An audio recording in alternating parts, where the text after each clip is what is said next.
கர்த்தருடைய பரிசுத்த நாமத்துக்கு மகிமை உண்டாகட்டும்.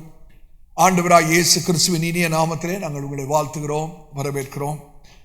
இந்த ஆசீர்வதிக்கப்பட்ட ஞாயிற்றுக்கிழமையிலே கர்த்தர் நம்ம இப்படியாய் கூட்டி சேர்த்ததுக்காக நான் ஆண்டவருக்கு நன்றி சொல்கிறேன். இந்த நாளை கர்த்தரே நமக்காக ஏற்படுத்தியிருக்கிறார். ஹல்லேலூயா. நம்முடைய இருதயங்கள் நன்றியினால் நிறைந்திருக்கட்டும், நம்முடைய வாய் துதியினால் நிரம்பி இருக்கட்டும். ஹல்லேலூயா. கர்த்தருடைய செய்திக்குள்ளாக போவதற்கு முன்பாக ஒரு நிமிஷம் அப்படியே கர்த்தருடைய சமூகத்தை நம்ம எழுதி நிற்கலாமா? தேவனுடைய சமூகத்தை நாம் அங்கீகரிப்போம். Let us acknowledge God's presence. நம்ம மத்தியிலே தேவ பிரசன்னம் இருக்கிறது. எங்கே 2 பேர் 3 பேர் நாமத்திலே கூடினாலும் அவர்கள் மத்தியிலே இருப்பேன் என்று சொன்ன கர்த்தர் நம்ம மத்தியிலே கடந்து வந்திருக்கிறார். தேவ பிரசன்னத்தை உணருங்கள், தேவ பிரசன்னத்தை உணருங்கள். கீழ்த்தளத்தில் இருந்தாலும் 2வது தளத்தில் இருந்தாலும் தேவ சமூகத்தை எல்லாரும் கண்களை மூடின நிலைமையில தேவனுடைய வெளியரங்கமாக்கப்பட்ட சமூகத்தை நாம் உணர்வோம். தேவனுடைய மகிமையின் பிரசன்னம் இந்த நாளிலே கர்த்தருடைய வாழ்க்கையிலே திட்டவட்டமான ஒரு காரியத்தை செய்ய விரும்புகிறார். கர்த்தர் உங்களுக்குள்ளே ஒரு ஆழமான கிரியை செய்ய விரும்புகிறார். கர்த்தருடைய சூழ்நிலையை மாற்ற விரும்புகிறார். ஹல்லேலூயா. Thank you Lord. ஆவியானுடைய கிரியைக்கு நம்ம விட்டு கொடுப்போமா? எல்லா கண்களும் மூடி இருப்பதா? ஆவியானவர் அசைவாடி ஆழத்தின் மேலே, இருளின் மேலே அன்றைக்கு அசைவாடின ஆவியானவர் இன்றைக்கு நம்முடைய வாழ்க்கைக்கு மேலாக, நம்முடைய ஜீவியத்துக்கு மேலாக, நம்முடைய சூழ்நிலைக்கு மேலாக, உங்களுடைய வாழ்க்கைக்கு மேலாக பரிசுத்த ஆவியானவர் அசைவாடி கொண்டிருக்கிறார். பரிசுத்த ஆவியானவர் அசைவாடி கொண்டிருக்கிறார். தேவ சமூகம், தேவ பிரசன்னம், தேவ சமூகம். ஆண்டவரை நோக்கி சொல்வோம், ஆண்டவரே நான் உம்முடைய மகன், நான் உம்முடைய மகள். ஆண்டவரே நான் உமக்கு சொந்தம், நீர் என்னுடையவர். ஹல்லேலூயா. அன்றைக்கு சூலமித்தியால் சொன்ன வார்த்தையை நினைவு கூறுங்கள். என் நேசர் என்னுடையவர், நான் அவருடையவர். என் நேசர் என்னுடையவர், என் நேசர் என்னுடையவர். வாயிலை திறந்து ஆண்டவரை சொல்லுங்க, ஆண்டவரே நீர் என்னுடையவர். பரிசுத்த ஆவியானவரே நீர் என்னுடையவர், நான் உமக்கு சொந்தம். ஆண்டவரே நான் உமக்கு சொந்தம், நான் உம்முடைய பிள்ளை. ஆண்டவரே உம்முடைய நேச பிள்ளை. ஹல்லேலூயா. இந்த நாளிலே என்னோடு கூட பேசுங்க, என்னோடு பேசுங்க, என்னோடு பேசுங்க. அன்னைக்கு சின்ன சாமுவேலோடு பேசுனீங்களே, அன்னைக்கு சின்ன சாமுவேலோடு பேசுனீங்களே, இன்னைக்கு என்னோடு பேசுங்க ஆண்டவரே. ஹல்லேலூயா, ஹல்லேலூயா, ஹல்லேலூயா. எனக்கு அருமையான சகோதரனே, சகோதரியே, உங்களுடைய இருதயத்தை திறந்து ஆண்டவரோடு கூட பேசுங்க, ஆண்டவரோடு கூட பேசுங்க. கர்த்தர் இன்னைக்கு ஒரு காரியத்தை செய்ய விரும்புகிறார். கர்த்தர் ஒரு அற்புதத்தை செய்ய விரும்புகிறார். ஆவியானவர் ஏற்கனவே அசைவாடி கொண்டிருக்கிறார். ஹல்லேலூயா. Thank you Lord. கர்த்தாவே உம் பிள்ளை, நானும் பிள்ளை. கர்த்தாவே உம் பிள்ளை, என்னாலும் எவ்வேளையும் உந்தன் வல்லமை வேண்டும். கர்த்தாவே நான் என்றும் உம் பிள்ளை. ஆண்டவரே சொல்லுவாமா, நான் என்றும் உம்முடைய பிள்ளை. ஆண்டவரே நானும் பிள்ளை. கர்த்தாவே உம் பிள்ளை, நானும் பிள்ளை. கர்த்தாவே உம் பிள்ளை, என்னாலும் எவ்வேளையும் உந்தன் வல்லமை வேண்டும். கர்த்தாவே நான் என்றும் உம் பிள்ளை. நானும் சொந்தம். ஆண்டவரே நானும் சொந்தம். கர்த்தாவே உம் சொந்தம். ஜீசஸ். நானும் சொந்தம். கர்த்தாவே உம் சொந்தம். என்னாலும் எவ்வேளையும் உந்தன் வல்லமை வேண்டும். கர்த்தாவே நான் என்றும் உம் சொந்தம். ஆண்டவரே நீர் என்னுடையவர், நீர் என்னுடையவர். Yes Lord. Hallelujah. என்னுடையவர், நீர் என்னுடையவர்.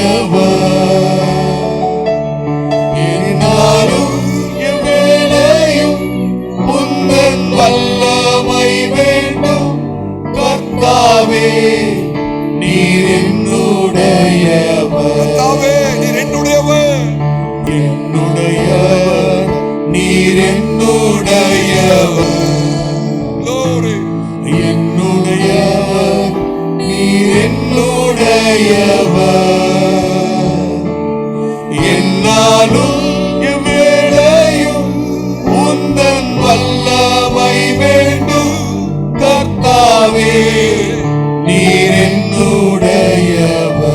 பேசும் ஆண்டவரே, பேசும். என்னோடு நீர் பேசும் கர்த்தாவே, ஹல்லேலூயா.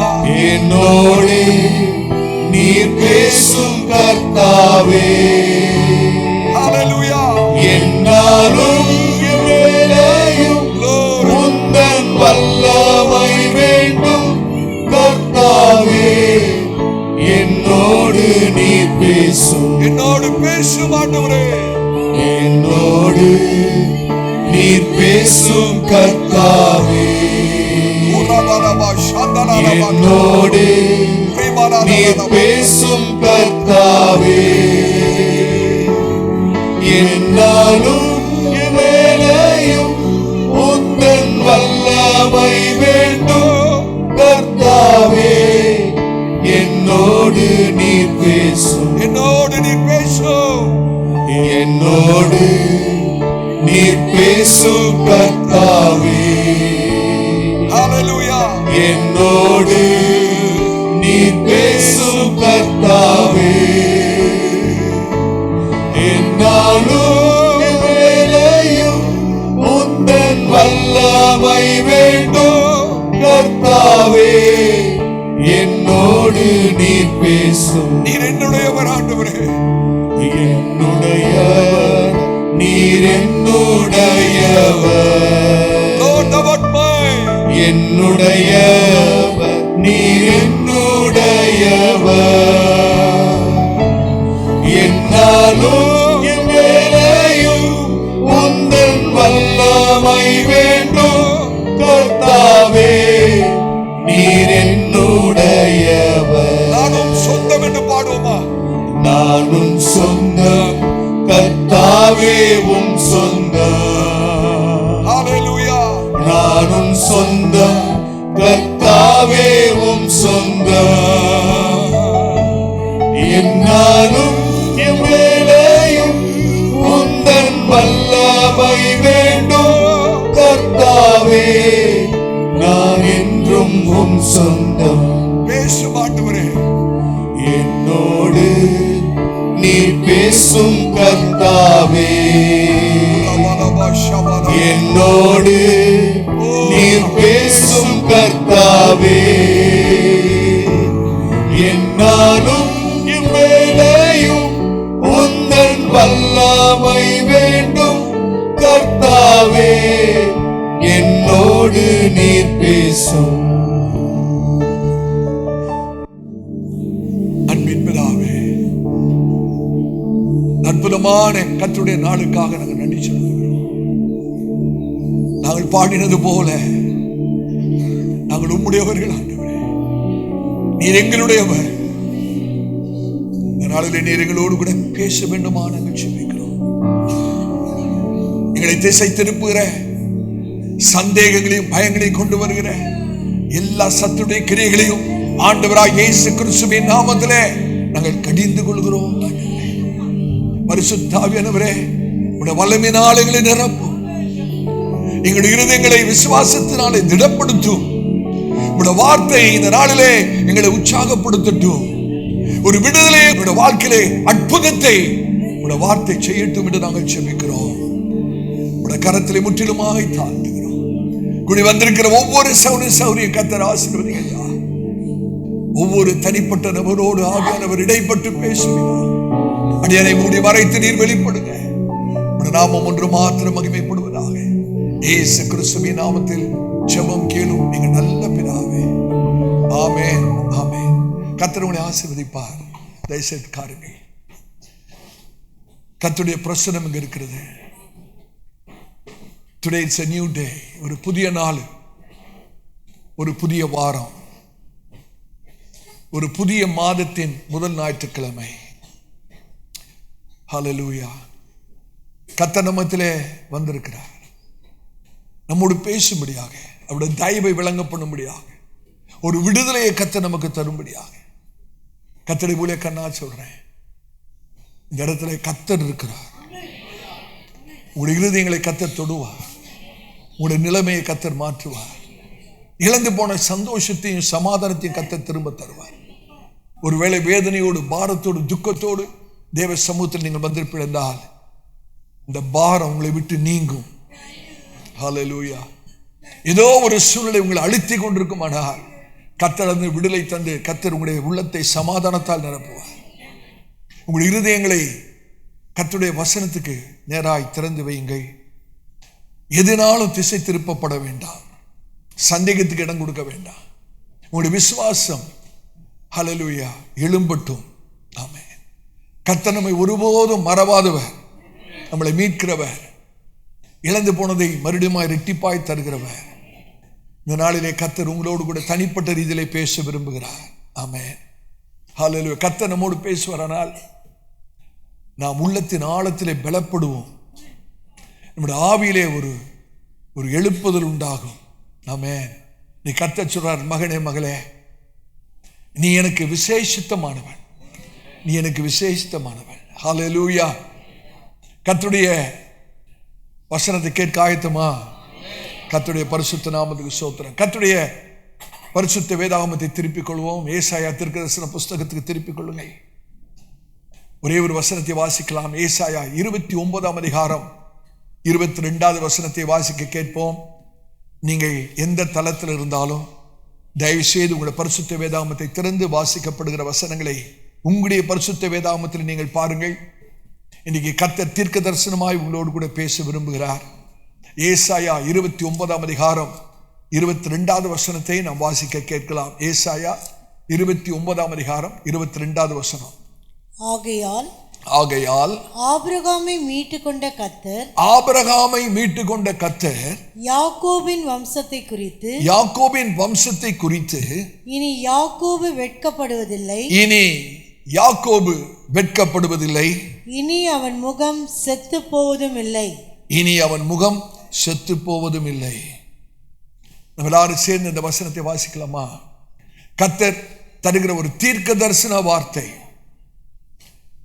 ஏசாயா 29:22. ஆகையால் ஆபிரகாமை மீட்டுக் கொண்ட கர்த்தர் யாக்கோபின் வம்சத்தை குறித்து இனி யாக்கோபு வெட்கப்படுவதில்லை, இனி அவன் முகம் செத்து போவதில்லை. ஆமென். இந்த முதல் ஞாயிற்றுக்கிழமையில, இந்த மாதத்தின் முதல் ஞாயிற்றுக்கிழமையில ஆவியானவர் நம்மோடு கூட பேசுகிற வார்த்தை இது. முதல் ஞாயிற்றுக்கிழமை சொல்லும் போது ஏதோ கேலண்டர்ல ஒரு தேதியை குறிக்கிறது அல்ல. தேவனுடைய இட்ஸ் காட்ஸ் டிக்ளரேஷன். ஹல்லேலூயா. கர்த்தர் நம்மோடு தனிப்பட்ட ரீதியிலே சொல்லுகிறதான ஒரு வார்த்தை. இந்த வசனம் இஸ்ரவேலுக்கு ஏதோ தீர்க்க தரிசனமாய் இஸ்ரேலுக்கு சொன்ன வார்த்தை என்று நாம் எண்ணிவிடாதபடி இது ஒரு ஜீவனுள்ள வாக்கு தத்தம். நிகழ்காலத்திலே இன்றைக்கு கர்த்தர் நம்மோடு கூட பேசுகிறதான ஒரு வார்த்தை, தீர்க்க தரிசனமான ஒரு வார்த்தை. ஹல்லேலூயா. இது யாருக்கு என்றால் ஆபிரகாம், ஈசாக்கு, யாக்கோபின் தேவனுடைய ஜனங்களுக்கு. ஹல்லேலூயா. He is a God of Abraham, Isaac and Jacob. நம்முடைய தேவன் ஆபிரகாம், ஈசாக்கு, யாக்கோபின் தேவன். நான் அவருடையவர்கள். அவருடைய ஜனத்தாருக்கு கர்த்தர் சொல்லுகிற வார்த்தை. நான் துவக்கத்திலே ஒரு காரியத்தை சொல்ல விரும்புகிறேன், தயவு செய்து கவனிங்கள். கர்த்தருடைய வார்த்தை சத்தியமாய் இருப்பதற்கு நம்முடைய சூழ்நிலைகள் சாதகமாய் இருக்க வேண்டிய அவசியம் இல்லை. நீங்க சிந்தித்து பார்க்கணும். கர்த்தருடைய வார்த்தை சத்தியமாய் இருப்பதற்கு நம்முடைய சூழ்நிலைகள் சாதகமாய் இருக்க வேண்டிய அவசியம் இல்லை.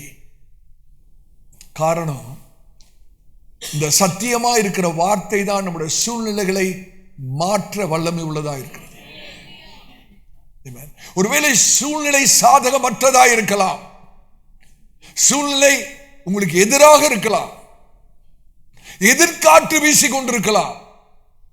ஆனால் கர்த்தருடைய வார்த்தை சத்தியம் நம்முடைய சூழ்நிலைகளை மாற்ற வல்லமை உள்ளதா இருக்கிறது. இஸ்ரவேல் ஜனங்களை கொஞ்சம் யோசித்து பாருங்கள். ஆவிக்குரிய ரீதியிலே அவர்கள் தேவனை விட்டு தூரமாய் போகிறார்கள். அரசியல் ரீதியாக ஒடுக்கப்படுகிறார்கள். அவர்களுக்குள்ளே ஒரு விதமான பயம் ஏற்படுகிறது. வெளியில் இருந்து மற்ற தேசங்களினாலே துன்புறுத்தப்படுகிறார்கள். அவருடைய ஆராதனை ஏதோ ஒரு பாரம்பரிய ஆராதனையாக இருக்கிறது. அவருடைய விசுவாசம் தளர்ந்து போயிருக்கிறது. எதிர்காலம், இஸ்ரேலுடைய எதிர்காலம் மங்கி இருக்கிறது. அப்படிப்பட்ட ஒரு ரா காலத்துக்குள்ளாக அவருடைய இலக்கை மாற்றக்கூடிய ஒரு தேவனுடைய வார்த்தை தீர்க்கதரிசி மூலமாக வருகிறது. Amen. Hallelujah. Into the season of the darkness, God sent a word that changed the destiny. இருண்ட காலம் என்று சொல்லலாம். இஸ்ரேலுடைய சரித்திரத்திலே ஒரு இருண்ட காலத்துக்குள்ளாக ஏசாயா தீர்க்கதரிசி மூலமாக கர்த்தர் தருகிற வார்த்தை இஸ்ரேலுடைய இலக்கை மாற்றி அமைத்தது.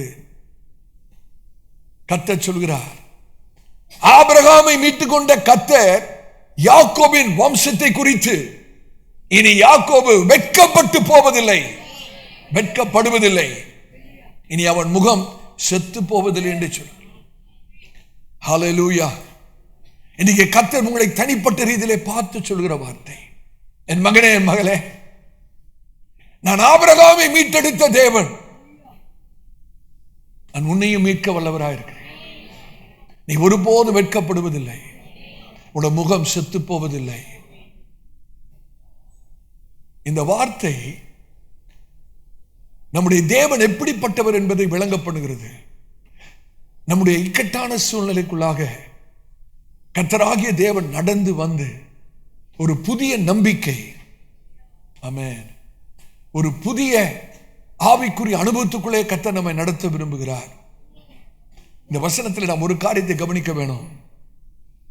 தமிழ் வேதாகமத்திலே ஒரு சின்ன மொழிபெயர்ப்பு மாற்றம். இனி யாக்கோபு வெட்கப்படுவதில்லை, இனி அவன் முகம் செத்து போவதில்லை என்று மொழிபெயர்த்திருக்கிறார்கள். ஆனா ஆங்கில வேதாகமத்தில் இப்பொழுது யாக்கோபு வெட்கப்படுவதில்லை, இப்பொழுது அவன் முகம் செத்து போவதில்லை என்று எழுதப்பட்டிருக்கிறது. தமிழ் வேதாகமத்தில் இனி யாக்கோபு, இனி அவன் முகம், ஏதோ எதிர்காலத்தில் நடக்கிறது போல இருக்கிறது. ஆனா எபிரேய வேதாகமத்தில் அப்படி இல்லை. இங்கிலீஷ் பைபிளை நீங்க வாசித்து பாருங்க. Jacob shall not now be ashamed, neither shall his face now wax pale. இப்பொழுது இப்பொழுது யாக்கோபு வெட்கப்படுவதில்லை, இப்பொழுது அவன் முகம் செத்து போவதில்லை. சில நாட்களுக்கு பிறகு அல்ல, சில வருடங்களுக்கு பிறகு அல்ல, ஏதோ ஒரு நாள் நடக்கிற சம்பவம் அல்ல. கர்த்தருடைய ஆவியானவர் சொல்றார், இப்பொழுது கர்த்தருடைய வார்த்தையை கேட்டுக்கொண்டிருக்கும் போதே, this moment, this season, this month, இந்த மாதத்தில், ஹல்லேலூயா. யோசிச்சு பாருங்க, இஸ்ரவேல் அதாவது இருண்ட காலத்துக்குள்ளே போகும்போது கர்த்தர் இப்படிப்பட்ட ஒரு வாக்குத்தத்தத்தை தரக்கூடுமானால், நாம் கடந்து போகிற சூழ்நிலைக்குள்ளாக கர்த்தருடைய வார்த்தையை கர்த்தர் நிமிக்க தருகிறார். இந்த மாதத்தின் முதல் ஞாயிற்றுக்கிழமையில கர்த்தர் சொல்றார், உங்களை முகத்தை பார்த்து கர்த்தர் சொல்ற, மகனே, மகளே, நீ இப்பொழுது வெட்கப்படுவதில்லை. ஆமென். இப்பொழுது உன் முகம் செத்து போவதும் இல்லை. உடைய சரித்திரத்தை நான் மாற்றப் போகிறேன் என்று கர்த்தர் சொல்றார்.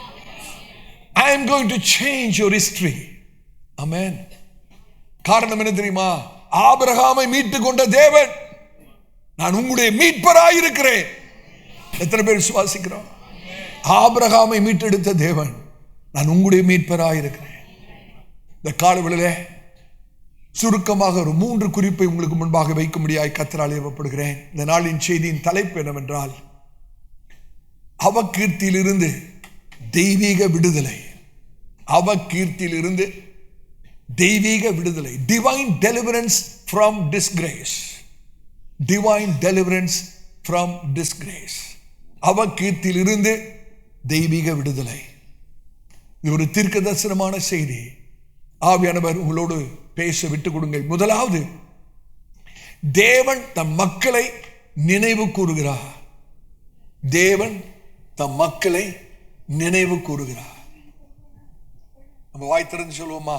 என்னை நினைவு கூறுகிற கர்த்தர், என்னை நினைவு கூறுகிற கர்த்தர். யாரனை மறந்தாலும் கர்த்தரனை ஒரு நாளும் மறக்கிறது இல்லை. ஹல்லேலூயா, கர்த்தருடைய பரிசுத்த நாமத்துக்கு. இரண்டாவது, தேவன் அவர்களின் வேதனையை நீக்குகிறார். தேவன் அவர்களின் வேதனையை நீக்குகிறார். காலையில் சொல்லுவோம், கர்த்தர் என்னுடைய வேதனையை நீக்குவார். கர்த்தர், சத்தமா சொல்லுங்க, கர்த்தர் என்னுடைய வேதனையை நீக்குவார். ஹல்லேலூயா. மூன்றாவது, தேவன் அவர்களின் நிலையை மாற்றுகிறார். சொல்லாமா, கர்த்தர் என்னுடைய நிலையை மாற்றுவார். கர்த்தர் என்னுடைய நிலையை மாற்றுவார். ஹல்லேலூயா. கர்த்தருடைய வார்த்தைக்குள்ளாக நாம் கடந்து போவோம். முதலாவது, தேவன் தம் மக்களை நினைவு கூறுகிறார். God remembers his people. தேவன் தம்முடைய மக்களை நினைவு கூறுகிறார். ஏசாயா தீர்க்கதரிசி இந்த வார்த்தை எப்படி ஆரம்பிக்கிறார் என்று பாருங்க. இதை யார் சொல்லுகிறதா? இதை யார் சொல்லுகிறதா? சேனைகளின் கர்த்தர். Hallelujah. The Lord of hosts. Thus say the Lord. கர்த்தர் சொல்லுகிறார். ஆகையால், எப்படி இருக்கிறது அந்த வசனம்? ஆகையால் ஆபிரகாமை மீட்டுக் கொண்ட கர்த்தர், ஆபிரகாமை மீட்டுக் கொண்ட கர்த்தர் யாக்கோபின் வம்சத்தை குறித்து சொல்லுகிற காரியம். Thus say the Lord. English பைபிள்ல thus say the Lord. கர்த்தர் சொல்லுகிறார். ஆபிரகாமை மீட்டுக் கொண்ட கர்த்தர் சொல்லுகிறார். ஆமென். இந்த வசனம் நம்முடைய கர்த்தரை எப்படி அடையாளப்படுத்துகிறது என்றால், ஆபிரகாமை மீட்டுக் கொண்டவர் என்று அடையாளப்படுத்துகிறது. கர்த்தர் தன்னுடைய ஜனங்களை ஒருபோதும் மறப்பதில்லை. அவருடைய உடன்படிக்கையை மறப்பதில்லை. நம்முடைய ஜெபங்களை மறந்து போகிற தேவன் அல்ல. நம்முடைய கண்ணீரை அவர் மறக்கிற தேவன் அல்ல. நம்முடைய வலி வேதனைகளை அவர் மறக்கிற தேவன் அல்ல. எப்படி ஆபிரகாம், ஈசாக்கு, யாக்கோபை கர்த்தர் நினைவு கூர்ந்தாரோ, அதே போல இந்த முதல் ஞாயிற்றுக்கிழமையில, மாதத்தின் முதல் ஞாயிற்றுக்கிழமையில கர்த்தர் உங்களை பார்த்து சொல்றாரு, நான் உங்களை நினைவு கூறுகிற கர்த்தர். மனுஷர் மறந்து விட்டார்கள் என்று கவலைப்பட வேண்டாம். மனைவிமார்களே, சில சமயத்தில் உங்க சொந்த புருஷர்கள் மறந்து விடுவார்கள். கணவன்மார்களே, சில சமயத்தில் உங்களை சொந்த மனைவி சில காரியங்களை மறந்து விடுவார்கள். ஆனால் கர்த்தர் ஒருபோதும் மறவாதவர். ஹல்லேலூயா. கர்த்தர் நம்முடைய நினைவாகவே இருக்கிறார். வேதம் என்ன சொல்கிறது? நான் உன்னை குறித்து நினைத்திருக்கிற நினைவுகள், நான் உன்னை குறித்து நினைத்திருக்கிற நினைவுகள் தீமைக்கானவைகள் அல்ல, சமாதானத்துக்கு ஏற்றவை. ஆமென். சமாதானத்துக்கு ஏற்றவை. நீ எதிர்பார்க்கிற முடிவை தரத்தக்கதான நினைவுகள். கர்த்தருடைய நினைவு என்ன தெரியுமா? நம்மை குறித்து சமாதானத்துக்கு ஏற்ற நினைவு. நம்முடைய எதிர்பார்க்கிற முடிவை தரக்கூடியதான ஒரு நினைவு. கர்த்தருக்கு ஸ்தோத்திரம். இன்னும் கர்த்தருடைய சிந்தையில தான் நம்ம இருக்கிறோம். இன்னும் அவருடைய திட்டத்துல தான் நம்ம இருக்கிறோம். ஆபிரகாமை மீட்டுக் கொண்ட கர்த்தர். யோசித்து பாருங்கள். ஆபிரகாம் மெசொப்பொத்தேமியா கல்தேயருடைய தேசத்துல விக்கிர ஆராதனையில் இருந்த ஒரு மனுஷன். ஆபிரகாமுடைய தகப்பன் விக்கிரங்களை விற்று கொண்டிருந்தவர். விக்கிர ஆராதனை மீட்டெடுத்த கர்த்தர். From the pagan culture, புறஜாதிகளுடைய பழக்க வழக்கத்தில் இருந்து ஆபிரகாமை மீட்டெடுத்தவர். வெறுமையில் இருந்து God brought him out of barrenness. ஒரு மலட்டுத்தன்மையில் இருந்து, வெறுமையில் இருந்து மீட்டெடுத்த கர்த்தர். உடன்படிக்கையின் ஆசீர்வாதத்துக்குள்ளாக கொண்டு வந்த கர்த்தர். எனக்கு அருமையான சகோதரனே, சகோதரியே, ஆபிரகாமை கடந்த அனுபவத்திலிருந்து மீட்டெடுக்க முடியுமானால், இன்றைக்கு நம்ம எந்த கடந்த காலத்திலிருந்து கர்த்தரால் மீட்டெடுக்க முடியும். ஆமென். அவர் தன்னுடைய உடன்படிக்கையை நினைவு கூறுகிற கர்த்தர்.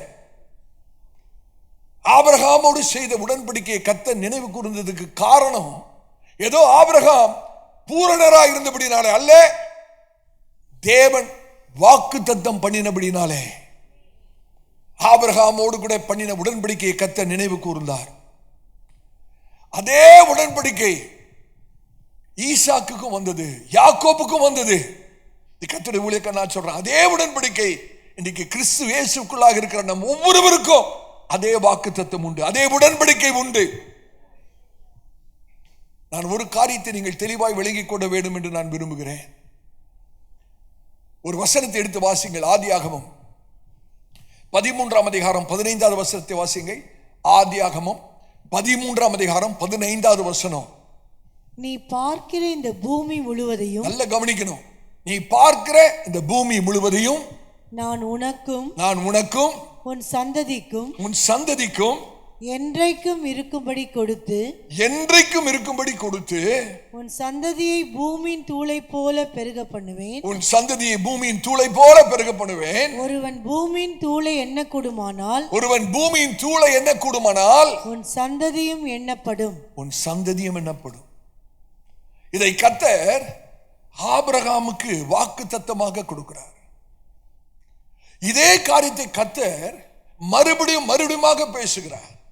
ஆபிரகாமோடு பேசின தேவன் இதே வாக்குத்தத்தத்தை ஈசாக்குக்கும் கொடுக்கிறார், இதே வாக்குத்தத்தத்தை யாக்கோபுக்கும் கொடுக்கிறார்.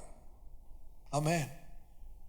நான் இந்த தேசத்தை உனக்கும் உன் சந்ததிக்கும் என்றென்றைக்கும் இருக்கும்படியாய் கொடுப்பேன். அதனாலதான் இஸ்ரேலை வாக்குத்தத்தம் பண்ணப்பட்ட தேசம் என்று சொல்கிறோம். இஸ்ரேல் ஏன் வாக்குத்தத்தம் பண்ணப்பட்ட தேசம் என்று சொல்லப்படுகிறது என்றால், கர்த்தர் ஆபிரகாமுக்கு, ஈசாக்குக்கு, யாக்கோபுக்கு கொடுப்பேன் என்று சொல்லி வாக்குத்தத்தம் பண்ணினபடினாலே இன்னைக்கு இஸ்ரேல் வாக்குத்தத்தம் பண்ணப்பட்ட தேசம் என்று அழைக்கப்படுகிறது. கர்த்தருடைய ஊழியக்காரனா சொல்றேன், கர்த்தர் ஒரு காரியத்தை வாக்குத்தத்தமாக கொடுப்பார் என்றால் அவர் ஒருபோதும் அதை மறந்து போகிற தேவன் அல்ல. கர்த்தர் பேசுவதை நீங்கள் மறந்து விடலாம், ஆனால் கர்த்தர் மறக்கிறவர் அல்ல. அநேக சமயத்திலே கர்த்தர் பேசுகிற அநேக காரியங்களை நாம் மறந்து விடுகிறோம். ஆனால் கர்த்தர் ஒருபோதும் மறக்கிறது இல்லை. யோசிச்சு பாருங்க, ஆபிரகாமோட பேசிட்டு நான் இந்த தேசத்தை உனக்கு உன் சந்ததிக்கு கொடுப்பேன்னு சொல்லிட்டு கர்த்தர் மறந்து போயிருக்கலாம். கர்த்தர் மறந்து போயிருந்தால் அதே வாக்குத்தத்தத்தை ஈசாக்குக்கு சொல்லியிருக்க மாட்டார். கர்த்தர் மறந்து போயிருப்பாரானால் அதே வாக்குத்தத்தத்தை யாக்கோபிடத்திலும் பேசியிருக்க மாட்டார்.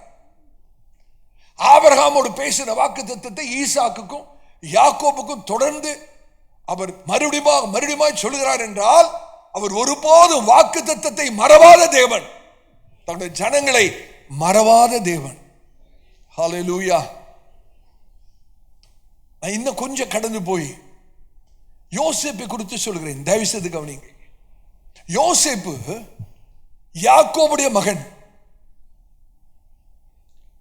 கர்த்தர் வாக்குத்தத்தம் பண்ணப்பட்ட தேசத்தை குறித்து யோசேப்பு இடத்துல ஒரு வார்த்தையும் சொல்லவில்லை. நல்ல கவனிக்கணும்.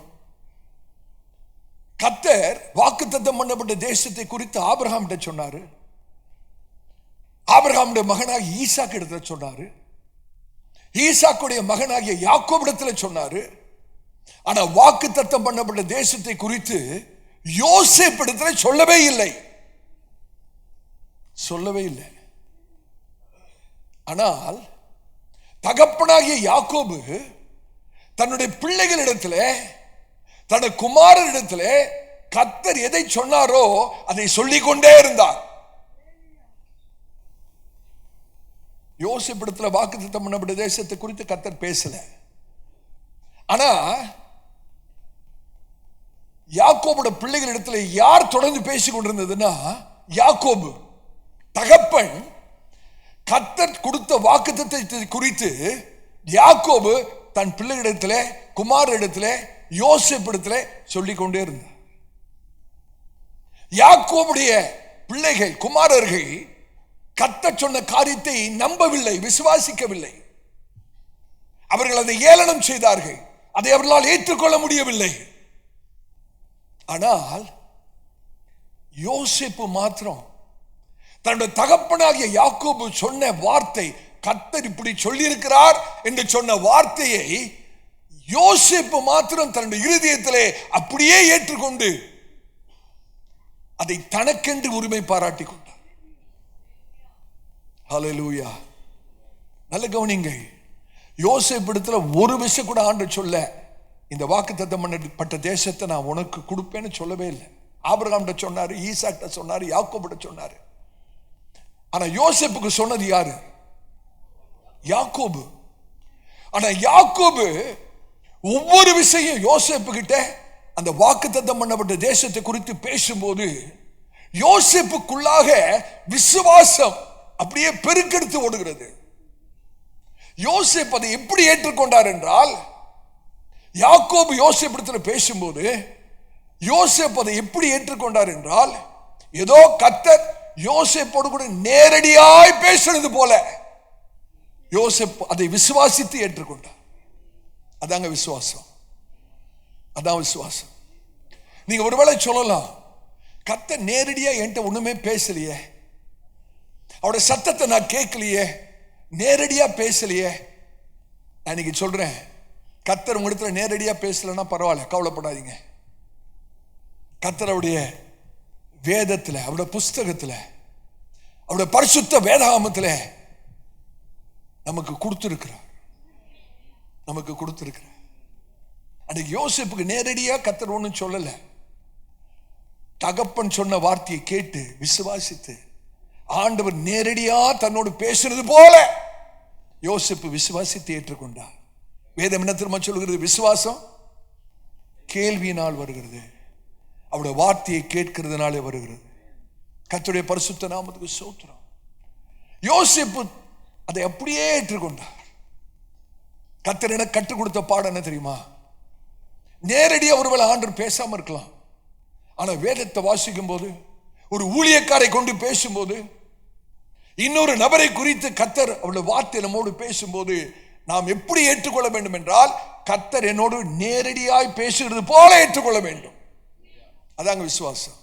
அதான் யோசேப்போட விசுவாசம். அதுதான் கர்த்தர் நம்ம கொடுக்கிற விசுவாசம்.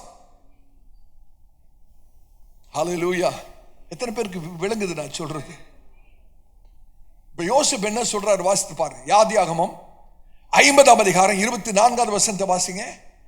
ஆதியாகமம் 50ஆம் அதிகாரம் 24வது வசனத்தை யோசேப்பு சொல்ற வார்த்தையை வாசி. யோசேப்பு தன் சகோதரரை நோக்கி, யோசேப்பு தன் சகோதரரை நோக்கி, நான் மரணமடைய போகிறேன், நான் மரணமடைய போகிறேன், ஆனாலும் தேவன் உங்களை நிச்சயமாய் சந்தித்து, தேவன் உங்களை நிச்சயமாய் சந்தித்து, நீங்கள் இந்த தேசத்தை விட்டு தாம் ஆபிரகாமுக்கும் ஈசாக்குக்கும் யாக்கோபுக்கும் ஆணையிட்டு கொடுத்திருக்கிற தேசத்துக்கு போக பண்ணுவார் என்று சொன்னதும் அன்றி. தேசத்துக்கு போக பண்ணுவார். இதை யோசேப்புக்கு சொன்னது யாரு? யாக்கோபு. கர்த்தர் சொல்லல. கர்த்தர் நேரடியா யோசேப்புல பேசல. கர்த்தர் யாக்கோபுட்ட தான் பேசினார், ஆபிரகாம்கிட்ட பேசினார், ஈசாக்கிட்ட பேசினார், யாக்கோபுட்ட பேசினார். இப்ப யாக்கோபு சொன்ன வார்த்தையை யோசேப்பு எப்படி ஏற்றுக்கொண்டார் என்றால், நேரடியா கர்த்தர் என்னோடு பேசினது போல ஏற்றுக்கொண்டார்.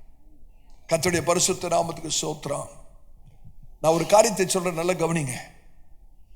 கர்த்தர் தருகிற விசுவாசம் ஒருபோதும் இயற்கையான மரணம் அடைவதில்லை. நீங்க கொலை பண்ணாதான். எத்தனை பேருக்கு விளங்குதுன்னு தெரியல. கர்த்தர் உங்களுக்கு கொடுக்கிற விசுவாசம் ஒருபோதும் இயற்கையாக மரணம் அடைவதில்லை. அது மரணம் அடையணும்னா என்ன பண்ணணும்? நீங்க சொல்லுங்க. நீங்க கொலை பண்ணாதான். அல்லனா கர்த்தர் கொடுக்கிற அந்த விசுவாசம் இயற்கையா ஒரு நாளும் மரணம் அடையாது. ஆமென். கர்த்தருடைய பரிசுத்த நாமம். ஆனால் தான் சங்கீதக்காரன் சொல்றான், ஆண்டவரே நான் உண்மையே நம்பி இருக்கிறேன், என்னுடைய நம்பிக்கை உண்மையது இருக்கிறது. எனக்கு புரியாம இருக்கலாம், நீ நடத்துகிற விதம் எனக்கு புதிராய் இருக்கலாம், ஆனாலும் அதை நான் அப்படியே ஏற்றுக்கொள்கிறேன், அதை விசுவாசிக்கிறேன், அதை அப்படியே எனக்கென்று ஏற்றுக்கொள்கிறேன். ஹல்லேலூயா. ஒருவேளை என்னுடைய தர்க்க புத்திக்கு எட்டாததா இருக்கலாம், ஆனால் ஆண்டவரே உம்முடைய வார்த்தையை நான் அப்படி ஏற்றுக்கொள்கிறேன். எனக்கு அருமையான சபையாரே, இன்னைக்கு கர்த்தருடைய ஊழியக்காரனாய் சொல்கிறேன், உங்களுடைய விசுவாசத்தை கட்டவிழ்த்து விட்டு இன்னைக்கு கர்த்தர் உங்களோடு பேச போகிற காரியத்தை யோசேப்பு தனக்கென்று உரிமை பாராட்டினது போல, யோசேப்பு விசுவாசித்தது போல, கேட்டது யாக்கோபிடத்துலதான். ஆனா யோசேப்பு எப்படி அதை தனக்கென்று ஏற்றுக்கொண்டார் என்றால், கர்த்தர் தன்னோடு நேரடியாய் பேசுறது போல ஏற்றுக்கொண்டபடினாலே யோசேப்பு அந்த வார்த்தையை சொல்றாரு. என தகப்பனாகி ஆபிரகாம், ஈசாக்கு, யாக்கோபுக்கு ஆணையிட்டு கொடுத்த அந்த தேசத்துக்கு கர்த்தர் உங்களை கண்டிப்பாய் கொண்டு போவார். ஆமென். இன்னைக்கு நாம் எப்படி கர்த்தர் பேச போகிற வார்த்தையை நம்ம எப்படி ஏற்றுக்கொள்ளணும்னா, கர்த்தர் உங்களோடு நேரடியாய் பேசுறது போல ஏற்றுக்கொள்ளணும். ஊழியக்காரருடைய வாயிலிருந்து வருகிற வார்த்தையா கேட்கலாம். நீங்க கேட்கும் போது ஊழியக்காரருடைய வாயிலிருந்து வருகிற வார்த்தை தான். ஆனா நீங்க இருதயத்தில் ஏற்றுக்கொள்ளும் போது எப்படி ஏற்றுக்கொள்ள வேண்டும் என்றால், அது நேரடியாய் கர்த்தரிடத்திலிருந்து வருகிறது போல ஏற்றுக்கொள்ள வேண்டும். அதுதாங்க கர்த்தர் நமக்கு தருகிற விசுவாசம். ஹல்லேலூயா. இன்னைக்கு கர்த்தர் உங்களை பார்த்து சொல்றார், என் மகனே மகளே, நான் ஆபிரகாமை மீட்டு கொண்ட கர்த்தர், நான் உன்னிடத்திலே சொல்கிறேன், நீ ஒரு நாளும் இப்பொழுது ஒரு நாளும் வெட்கப்படுவதில்லை. இப்பொழுது உன் முகம் செத்து போவதும் இல்லை. எத்தனை பேர் விசுவாசிக்கிறீங்க? இதை எப்படி ஏற்றுக்கொள்கிறீங்க? இதை எப்படி ஏற்றுக்கொள்ள போறீங்க? கர்த்தர் உங்களுக்கு நேரடியாய் சொன்னது போல. ஹல்லேலூயா. ஆபிரகாமுடைய வாழ்க்கையிலே பிள்ளைகள் இருந்தது, ஆனாலும் கர்த்தர் ஆபிரகாமை நினைவு கூர்ந்தார். ஈசாக்குடைய வாழ்க்கையிலே இயற்கையான பயம் அநேக சமயத்தில் வந்தது, ஆனாலும் வாக்குத்தத்தத்தை கர்த்தர் நிறைவு கூர்ந்தார். யாக்கோபுடைய வாழ்க்கையிலே அநேக தவறுகள் இருந்தது, அவன் ஏமாற்றுக்காரனாக இருந்தது உண்மைதான். ஆனாலும் யாக்கோபை கர்த்தர் பெத்தேலிலே சந்தித்து கர்த்தர் சொல்றார், நான் உன்னோடு கூட இருப்பேன். ஹல்லேலூயா. நீ போகிற இடமெல்லாம் நான் உன்னை காப்பேன், நான் உன்னோடு கூட இருந்து நான் உன்னை காப்பேன். அவர் உடன்படிக்கையை நினைவு கூறுகிற கர்த்தர். நம்முடைய வாழ்க்கையிலே அநேக தவறுகள் இருக்கலாம், தோல்விகள் இருக்கலாம், ஆனாலும் கர்த்தர் நம்மை நினைவு கூறுகிற கர்த்தர். இஸ்ரவேலை யோசித்து பாருங்க. ஆவிக்குரிய ரீதியிலே அவள் தேவனை விட்டு விலகி போனவர்கள் தான். அவளுடைய ஆராதனை ஒரு சமயத்திலே ஏதோ ஒரு பாரம்பரியமான ஒரு ஆராதனை இருந்தது உண்மைதான். கர்த்தர் அவளை அழித்து போடல, கர்த்தர் அவளை நினைவு கூர்ந்தார். நான் அடிக்கடியாக பேதுருவை குறித்து யோசிப்பது உண்டு. பேதுரு ஆண்டவராகிய இயேசு 3 விசை மறுதலித்தார். இன்னும் சொல்லணும்னா, பயத்து நிமித்தம் கர்த்தரை தூஷிக்கவும் சபிக்கவும் தொடங்கினார். ஆனாலும் கர்த்தர் பேதுருவை மறக்கல. பேதுரு மனம் கசந்து அழுதார் என்று வாசிக்கிறோம். அவருடைய இருதயம் நொறுக்கப்பட்டது. மறுதலித்த பேதுருதான். ஆனாலும் கர்த்தர் கலிலேயா கடல் ஓரமாக மறுபடியுமாக அந்த பேதுருவை சந்தித்து அவனை புதுப்பித்துக் கொண்டார், மீட்டெடுத்தார். ஹல்லேலூயா. பேதுருவுக்கு நினைவுபடுத்த தெரியுமா, பேதுருவே, என்னுடைய மக்களை நான் ஒருபோதும் மறந்து போகிற தேவன் அல்ல. ஆமென். பயத்தின் மத்தியிலும் கர்த்தர் நம்மை நினைவு கூறுகிறவர். யாக்கோபை யோசிச்சு பாருங்க. ஏசாவை சந்தித்த போது யாக்கோபுடைய எதிர்பார்ப்பு என்ன தெரியுமா? கண்டிப்பா இன்னைக்கு என்னோட சகோதரன் பழி வாங்கிடுவான். 20 வருஷத்துக்கு முன்ன நான் ஏமாற்றினேன், அவனோட ஆசீர்வாதத்தை நான் திருடி கொண்டேன். 20 வருஷத்துக்கு பிறகு என்னோட சகோதரன் ஏசா வருகிறான், கண்டிப்பா பழி வாங்கிடுவான் தான், அதான் எதிர்பார்ப்பு. ஆனா யாக்கோபு எதிர்பாராத ஒரு காரியத்தை கர்த்தர் செய்தார் பாருங்க. ஆமென். ஹல்லேலூயா. அன்னைக்கு பெரிய யுத்தம் நடந்திருக்கணுங்க. அன்னைக்கு ஒரு பெரிய யுத்தம், யாக்கோபுக்கும் ஈசாவுக்கும் ஒரு யுத்தம் நடந்திருக்கணும். ஆனா கர்த்தர் அந்த யுத்தத்தை மாற்றி சகோதரர்கள் இருவரும் கட்டி தழுவி கொண்டார்களாம். God transformed that potential battle into brotherly embrace. சிந்தித்து பார்க்க முடியுதா? அன்னைக்கு யுத்தம் நடந்திருக்கணும். யாக்கோபு ஒரு யுத்தத்தை தான் எதிர்பார்க்கிறார். என் சகோதரன் வருகிறான், பெரிய யுத்தம் பண்ண போறான், எங்களை எல்லாத்தையும் அழிக்க போறான், அந்த ஒரு எதிர்பார்ப்பு தான். ஆனா அன்னைக்கு கர்த்தர் யுத்தத்தை அனுமதிக்கல, ஒரு பெரிய சமாதானம். இன்னைக்கு கர்த்தர் யாரோடு பேசுறான்னு தெரியல. ஒருவேளை உங்களுடைய வாழ்க்கையிலே ஒரு யுத்தத்தை எதிர்பார்த்து கொண்டிருக்கலாம், ஒரு யுத்தத்தை சந்தித்துக் கொண்டிருக்கலாம். உங்களுடைய குடும்ப வாழ்க்கையிலே, நீங்கள் வேலை செய்கிற இடத்திலே, உங்களுடைய சூழ்நிலையிலே ஒரு பெரிய யுத்த காரியம் சம்பவிக்கிறதா இருக்கலாம். ஆனா இன்னைக்கு கர்த்தர் சொல்றார், மகனே மகளே, யுத்தம் அல்ல, சமாதானம். நீ எதிர்பார்க்கிற யுத்தம் அல்ல, நீ எதிர்பாராத சமாதானம். இது ஒரு தீர்க்க தரிசனமான வார்த்தை. கர்த்தருடைய பரிசுத்த நாமத்துக்கு ஸ்தோத்திரம். யோசித்து பாருங்க, ஒரு பயங்கரமான ஒரு பெரிய ஒரு நெருக்கடி, பெரிய ஜனக்கூட்டத்தின் மத்தியிலே ஒரு சின்ன பிள்ளை தன்னுடைய பெற்றோரை விட்டு பிரிக்கப்படுகிறது. அந்த பிள்ளை காணா போயிடுச்சு. பெற்றோர்கள் தேடுகிறார்கள், அங்கும் இங்குமாக ஓடுகிறார்கள். கடைசியா அந்த பிள்ளையை கண்டுபிடிக்கிறாங்க. அந்த பிள்ளை அப்பாவை பார்த்து சொல்லுது, அப்பா நீங்க எங்க என்ன மறந்துட்டீங்களோன்னு நினைச்சேன். அப்பா அந்த சின்ன மகனை பார்த்து சொல்றார், மகனே என்றைக்கு நான் உன்னை மறந்தது இல்லையே. நீ ஒருவேளை நீ என்ன பார்க்காம இருக்கலாம், ஆனா என்னுடைய கண்கள் உன்னையே தேடி கொண்டிருக்கிறது. நீ என்ன பார்க்கல, ஆனா என்னுடைய கண்கள் உன்னையே தேடி கொண்டிருக்கிறது. கர்த்தர் இப்படிதான் நம்மளை நினைவு கூறுகிறார். அநேக சூழ்நிலைகளிலே நாம் ஆண்டவரை பார்க்க முடியல, உண்மைதான். ஆனா ஆண்டவருடைய கண்கள் எப்போதும் நம்ம நோக்கமாக இருக்கிறது. எத்தனை பேர் ஆமென் சொல்ல முடியும்? கர்த்தருடைய பரிசுத்த நாமத்துக்கு ஸ்தோத்திரம். அருமையான சபையாரே, இந்த மாதத்தை ஆரம்பிக்கிறதான சூழ்நிலையில கர்த்தர் உங்களை பார்த்து சொல்றாரு, என் மகனே மகளே, நீ என்னால் மறக்கப்படுவதில்லை, நீ என்னால் கைவிடப்பட்டு போவதில்லை. உன்னுடைய ஜெபங்களை நான் நினைவு கூறுகிறேன், உன்னுடைய கண்ணீரை நான் நினைவு கூறுகிறேன், உன்னுடைய தியாக பலிகளை நான் நினைவு கூறுகிறேன், நீ எனக்காக அன்பு நிமித்தம் செய்த காரியங்களை நான் நினைவு கூறுகிறேன். நீ எனக்காக செய்த அன்பின் கிரியைகளை மறந்து போக நான் அநீதி உள்ள தேவன் அல்ல என்று கர்த்தர் சொல்றார். ஹல்லேலூயா. யோசிச்சு பாருங்க, ஒரு மேய்ப்பன் ஒரு ஆடு கதறுகிறது என்றால், சத்தம் இடுகிறது என்றால், ஒரு மேய்ப்பனால அந்த சத்தத்தை கேட்டுட்டு சும்மா இருக்கவே முடியாது. ஹல்லேலூயா. ஒரு சின்ன பிள்ளை அழுதுனா அந்த சின்ன பிள்ளையுடைய அழுகையின் சத்தத்தை கேட்டுட்டு ஒரு தகப்பனோ தாயோ சும்மா அமர்ந்திருக்க முடியாது. நம்மை கிரயத்துக்கு கொண்ட நம்முடைய தேவனாலே, மீட்டெடுத்த தேவனாலே நம்முடைய சத்தத்தை கேட்டு அவரால் சும்மா இருக்க முடியாதுன்னு சொல்கிறேன். இந்த புதிய மாதத்துக்குள்ளே பிரவேசிக்கிறேன்னா கர்த்தருடைய வாயிலிருந்து வருகிற ஒவ்வொரு வார்த்தையும் அப்படியே நீங்கள் விசுவாசிக்க வேண்டும். காரணம், அவர் ஆபிரகாமை மீட்டு கொண்ட கர்த்தர். ஹல்லேலூயா. இந்த காலைவேளையிலே கர்த்தர் ஊழியக்காரனா சொல்றேன், God remembers you. கர்த்தர் உங்களை நினைவு கூறுகிறவர். ஹல்லேலூயா. அவர் இன்னும் சிங்காசனத்தை தான் இருக்கிறார். அவர் சிலுவையில் இல்லை, கல்லறையில இல்லை, சிங்காசனத்தில் ஆளுகிறவராக இருக்கிறார். தன்னுடைய சொந்த ஜனங்களை நினைவு கூறுகிறவராக இருக்கிறார்.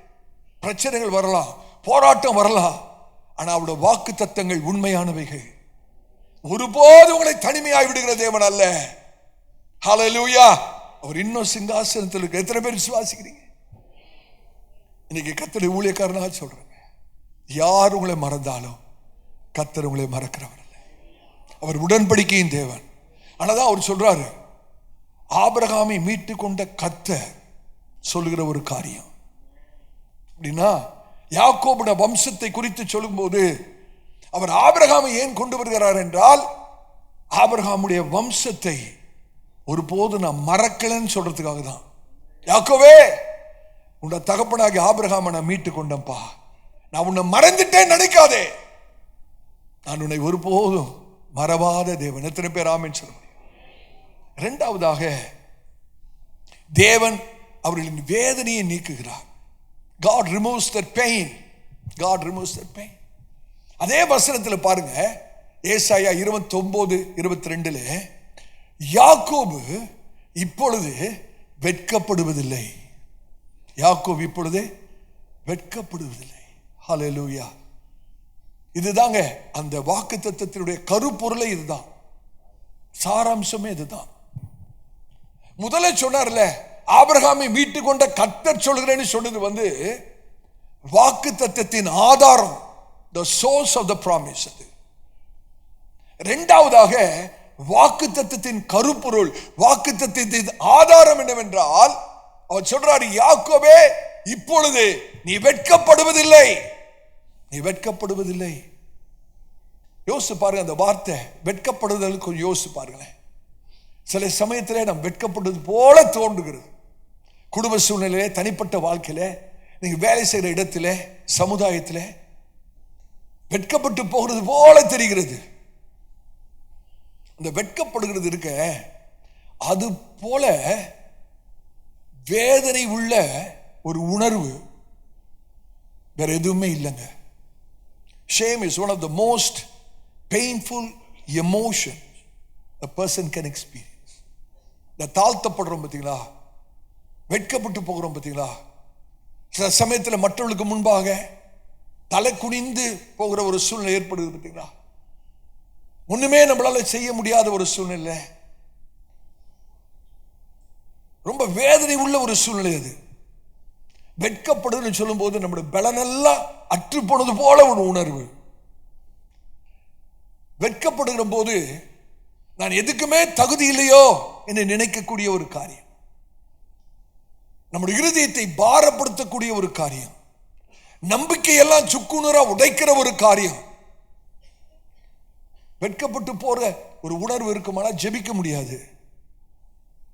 நம்முடைய சந்தோஷத்தெல்லாம் களவாடிடும். நம்முடைய முகத்தை எங்கேயோ போய் மறைத்துக் கொள்ள வேண்டும் என்ற ஒரு உணர்வு ஏற்படும்.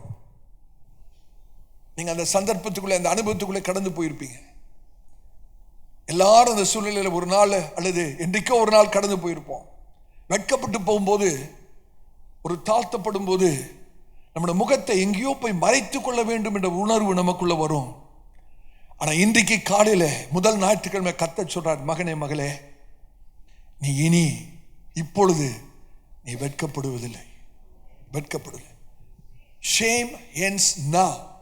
கர்த்தர் நத்திரமா சொல்றாரு, இந்த நிமிஷத்துல, இப்பொழுது, இவ்வளவு நாள் நீ வெட்கப்பட்டிருக்கலாம், தாழ்த்தப்பட்டிருக்கலாம், ஆனா இப்பொழுதே அவைகள் எல்லாம் ஒரு முடிவுக்கு வருகிறது என்று கர்த்தர் சொல்றார். எத்தனை பேர் அதை ஏற்றுக்கொள்ள முடியும்? கர்த்தர் சொல்லுகிற வார்த்தையை அவர் நேரடியா பேசுறது போல விசுவாசிக்கணும். கர்த்தர் உங்களை பார்த்து சொல்றாரு, மகனே மகளே, இப்பொழுதே, இவ்வளவு நாள், இத்தனை மாதம், வருஷம் நீ வெட்கப்பட்டு போனதுக்கு எல்லாத்துக்கும் ஒரு முடிவு வருகிறது. கர்த்தர் யாரோடு பேசுறான்னு தெரியல. ஏதோ ஒரு சந்தர்ப்ப சூழ்நிலையில நீங்க இருக்கிறீங்க. உங்களை சுற்றி உங்களுடைய குடும்பத்தார் இருந்திருக்கலாம், மற்றவர்கள் இருந்திருக்கலாம். எல்லாருக்கும் முன்பாக தலை குனிந்து போக வேண்டிய ஒரு சூழ்நிலை ஏற்பட்டிருக்கலாம். வாயை திறந்து உங்களுக்காக பேசக்கூட முடியாத ஒரு நிலைமையா இருந்திருக்கலாம்.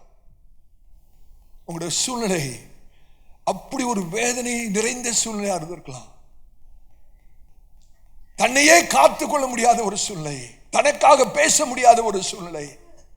அப்படிப்பட்ட ஒரு சூழ்நிலைக்குள்ளே நீங்கள் தள்ளப்பட்டிருப்பீர்கள் என்றால், இன்றைக்கு கர்த்தர் உங்களை பார்த்து சொல்றாரு, என் மகனே, என் மகளே, அந்த எல்லா அனுபவத்துக்கும் இன்றைக்கு இப்பொழுது ஒரு முடிவு வருகிறது, ஒரு முடிவு வருகிறது. எத்தனை பேர் விசுவாசிக்கிறீங்க?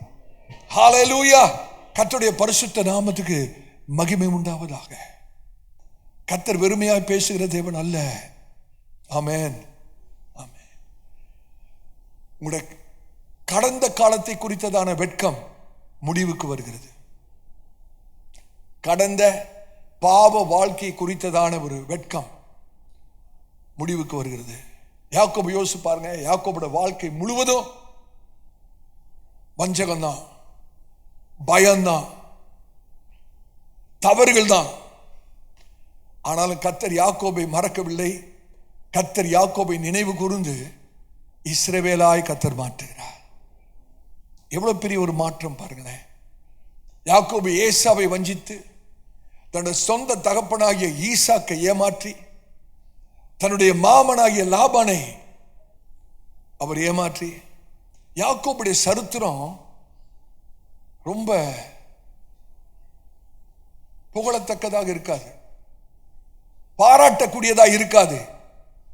ஆனாலும் குறைவுபட்ட அந்த மனுஷனாகிய யாக்கோபை இஸ்ரவேலுடைய சந்ததிக்கு தகப்பனாய் கர்த்தர் மாற்றினார். God took this flawed man and made him a father of nation. கிருபை எப்பொழுதுமே நம்முடைய கதையை புதியதாக மாற்றி அமைக்கிறது. கிரேஸ் ரீரைட்ஸ் அவர் ஸ்டோரி. ஆமென். அந்த கெட்ட குமாரனை கொஞ்சம் யோசிச்சு பாருங்களேன் ஒரு நிமிஷம்.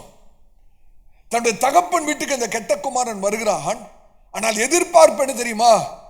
தகப்பனை கண்டிப்பா ஏத்துக்க மாட்டார்.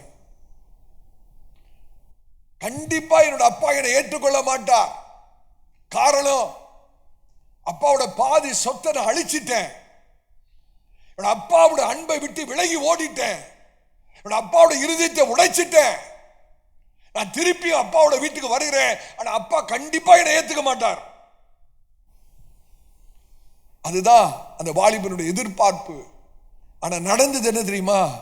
எதிர்பார்ப்புக்கு மாறாக அந்த மகனை பார்த்த மாத்திரத்திலே தகப்பன் தன்னுடைய மகனிடத்திலே ஓடி வந்து தழுவி கட்டி அணைத்துக் கொண்டு அந்த வாலிபனுடைய அந்த மகனுடைய துக்கத்தை ஒரு ராஜரீக அங்கியாக, மோதிரமாக, ஒரு விருந்தாக தகப்பன் மாற்றுகிறார். கர்த்தருடைய பரிசுத்த நாமத்துக்கு ஸ்தோத்திரம். ஒருவேளை கடந்த கால தோல்விகளினாலே நீங்கள் வெட்கப்பட்டிருக்கலாம். இன்னைக்கு கர்த்தர் அந்த வெட்கத்தை நான் அகற்றுகிறேன் என்று கர்த்தர் சொல்றார். மோசே யோசித்து பாருங்க. எகிப்தை விட்டு தோற்று போன ஒரு இளவரசனாக எகிப்தை விட்டு ஓடுகிறார். He fled from Egypt as a failed prince. இளவரசன் தான், பார்வோனுடைய குமாரன் அழைக்கப்பட்டவன் தான். ஆனா தோற்கடிக்கப்பட்ட நிலைமையிலே எகிப்தை விட்டு ஓடுகிறார், உயிர் தப்பி ஓடுகிறார். ஆனா கர்த்தர் அதே மோசேயை எந்த இடத்திலிருந்து ஓடுகிறாரோ அதே இடத்துக்கு ஒரு வல்லமையான விடுதலை கொண்டு வருகிற மனுஷனாய் கர்த்தர் அனுப்புகிறார். ஹல்லேலூயா. கிதியோனை யோசித்து பாருங்க. பயத்து நிமித்தம், மீதியானுடைய பயத்து நிமித்தம் ஒளிந்து அந்த இடத்துல போரடித்துக் கொண்டிருக்கிறார். ஆனா கிதியோனை கர்த்தர் மீட்டெடுத்து சொல்றாரு, நீ பராக்கிரமசாலி என்று கர்த்தர் சொல்றார். ஹல்லேலூயா. பேதுரு யோசித்து பாருங்க. வாழ்க்கையில தோல்விதான், மறுதலித்த அந்த வேதனை தான். ஆனாலும் கர்த்தர் பேதுருவை மறக்காம மீட்டெடுத்து கர்த்தர் அந்த பெந்தெகோஸ்து நாளிலே வல்லமையா எடுத்து பயன்படுத்துகிறார். God always specializes in turning failure into favor. நம்முடைய தோல்விகளை தெய்வீக தயவாய் மாற்றுகிற காரியத்திலே கர்த்தரை போல தலை சிறந்த ஒரு நபர் வேறு யாரும் இருக்க முடியாது. ஹல்லேலூயா. சில சமயத்தில் மற்றவர்கள் நம்மை குறித்து நினைக்கிற நினைவு, சொல்லுகிற வார்த்தை நம்மை வெட்கத்துக்குள்ளாக நடத்தலாம். இஸ்ரவேலுக்கு அவளை சுற்றியிருந்த சகல நாடுகளும் எதிர்ப்பு தான். இஸ்ரேலுக்கு சகாயமாய் ஒரு தேசமும் இல்லை. இன்னைக்கு வரைக்கும் இஸ்ரேலை தரைக்குறைவா பேசி, இஸ்ரேல அதாவது ஒரு வேண்டாத ஒரு தேசமாக இன்னைக்கு இஸ்ரேல் அவ்வளவு தூஷண வார்த்தைகளை பேசப்படுது, உண்மைதான்.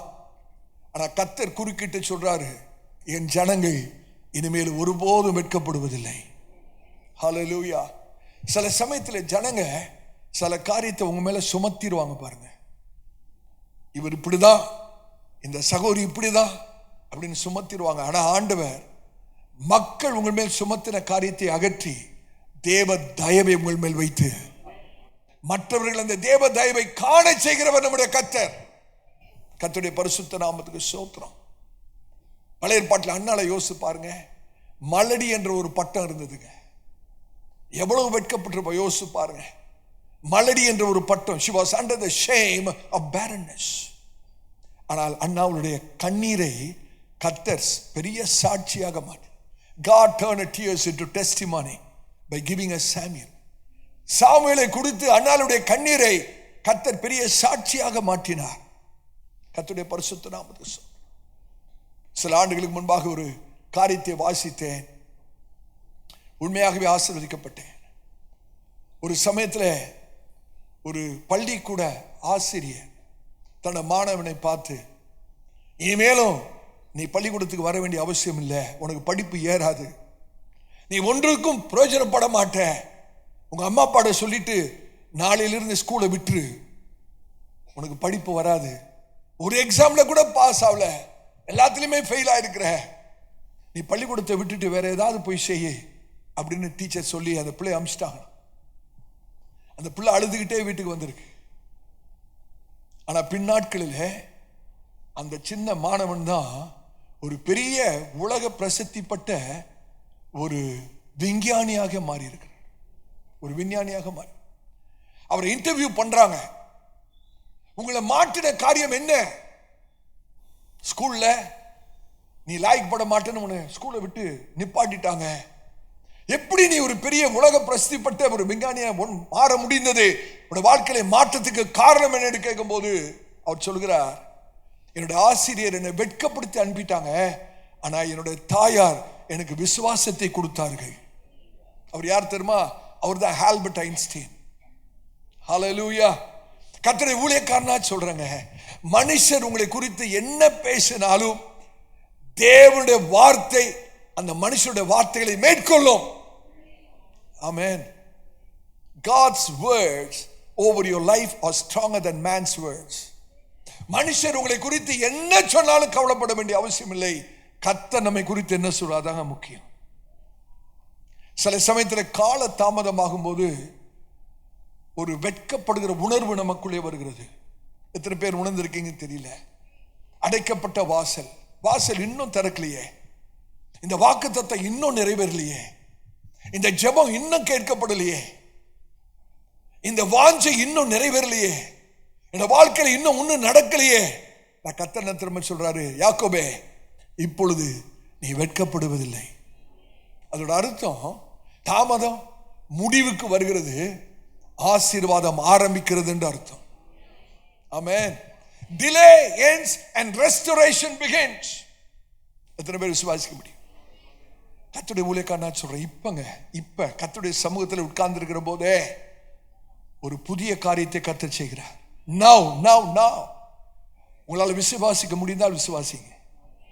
இந்த நிமிஷத்தில், நாளைக்கு அல்ல, அடுத்த வாரம் அல்ல, அடுத்த மாதம் அல்ல, அடுத்த புதிய வருஷத்தில் அல்ல, கர்த்தர் சொல்றார், இப்பொழுது நீ வெட்கப்படுவதில்லை. இப்பொழுது, right now.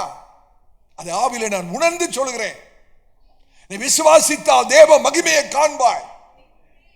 ஆமென். வேதம் என்ன சொல்கிறது? ஏசாயா 43 அதிகாரம் 19 வசனத்தை வாசிங்க. ஏசாயா 43 அதிகாரம் 19 வசனத்தை. இதோ நான் புதிய காரியத்தை செய்து இப்பொழுதே அது தோன்றும். எப்பொழுது? எல்லாம் சத்தமா சொல்லுங்க. நாளைக்கு இல்ல பிரதர், அடுத்த வாரம் அல்ல, அடுத்த மாதம் அல்ல, புதிய வருஷம் 26ல இல்ல. எப்பொழுது? சத்தமா. நீங்க எவ்வளவு சத்தமா சொல்றீங்களோ அவ்வளவு வல்லமையாக இப்பொழுதே ஒரு காரியம் நடக்கும். இப்பொழுது சகோதரனே, இப்பொழுது சகோதரியே, இப்பொழுது நீ அதை அறியாயோ? ஏதோ ஒரு புதிய காரியத்தை செய்கிறேன், அது இப்பொழுதே முளைத்தெழும்பும். நீ அதை அறியாயோ? என்ன கர்த்தர் புதிய காரியத்தை உங்களை வாழ்க்கையில் செய்வேன்னு சொல்றாரு? என்ன புதிய காரியம் அது? வனாந்தரத்திலே வழி. அந்த வசனத்தை வாசிங்க. நீங்கள் அதை அறியீர்களா? நான் வனாந்தரத்திலே வழியையும் அவாந்திர வெளியிலே ஆறுகளையும் உண்டாக்குவேன். வனாந்தரத்திலே வழியை உண்டாக்குவாராம், சிருஷ்டிப்பாராம். வனாந்தரத்திலே வழி இல்லை சகோதரனே, வனாந்தரத்திலே வழியே இல்லை. ஆனா ஆண்டவர் சொல்றாரு, நான் வனாந்தரத்திலே வழியை சிருஷ்டிப்பேன். இல்லாத ஒன்றை சிருஷ்டிக்கிற தேவன். ஹல்லேலூயா. சிருஷ்டிப்பு என்றாலே ஒன்றும் இல்லாததிலிருந்து உருவாக்குறதா சிருஷ்டிப்பு. Out of nothing. வழியே இல்லை. என்னோட கடன் தீர வழியே இல்லை, என்னோட பிரச்சனை தீர வழியே இல்லை, என்னோட சூழ்நிலை மாற வழியே இல்லை. நீங்க கர்த்தருடைய ஆவியானவர் சொல்றார், மகனே மகளே, உன்னை வனாந்தரத்திலே நான் வழியை சிருஷ்டிப்பேன். அவாந்திர வழியிலே ஆறுகளை நான் உண்டு பண்ணுவேன். ஹல்லேலூயா. கர்த்தருடைய பரிசுத்த நாமத்துக்கு மகிமை உண்டாகட்டும்.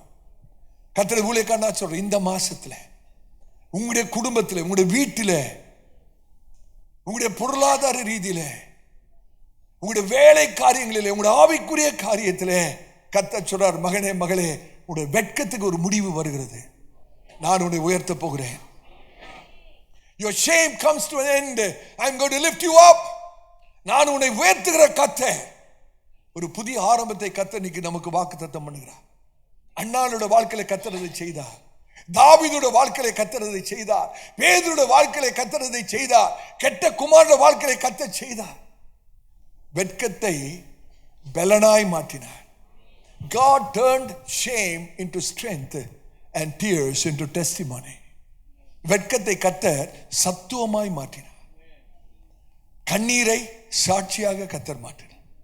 ஒவ்வொரு பகுதியிலும், உங்களுடைய வாழ்க்கையின் ஒவ்வொரு பகுதியிலும், தனிப்பட்ட ரீதியா இருக்கலாம், பொருளாதார ரீதியா இருக்கலாம், ஆவிக்குரிய காரியமா இருக்கலாம், பண ரீதியா இருக்கலாம், உணர்வு ரீதியா இருக்கலாம், உறவு ரீதியா இருக்கலாம். நீங்க கர்த்தர் சொல்றாரு, இப்பொழுது ஹல்லேலூயா, ஒரு புதிய காரியத்தை நான் செய்கிறேன். எத்தனை பேர் விசுவாசிக்க முடியும்? கர்த்தருடைய பரிசுத்த நாமத்துக்கு மகிமை உண்டாவதாக. நம்முடைய வேதனையை நீக்குகிற கர்த்தர். உங்களுடைய துக்கம் சந்தோஷமா மாறும். உங்களுடைய துக்கம் சந்தோஷமா மாறும். எப்ப? அதை விசுவாசிங்க. நாளைக்கு இல்ல பிரதர், இப்பொழுது. Right now I feel the mighty presence of God. தேவனுடைய சமூகத்தை நான் உணர்கிறேன். உங்களுடைய துக்கம் சந்தோஷமா மாறும். எப்போது? சத்தமா சொல்லுங்க, இப்பொழுது. ஹல்லேலூயா. கர்த்தருடைய பரிசுத்த நாமத்துக்கு மகிமை உண்டாவதாக. இன்னும் ஒரே ஒரு குறிப்பை சொல்லணும். மூன்றாவதாக, தேவன் அவர்களின் நிலையை மாற்றுகிறார். நிலைமை அல்ல, நிலைமை வேற, நிலை வேற. ஆமென். God reverses their position. உங்களுடைய நிலையை கர்த்தர் மாற்றுகிறவர். அந்த வசனம் பாருங்க, அதே ஏசாயா 29:22 கடைசி பகுதி. அவருடைய முகம் இப்பொழுது செத்து போவதில்லை. இருக்கா? அவருடைய முகம் இப்பொழுது செத்து போவதில்லை. This is the splendor of the promise.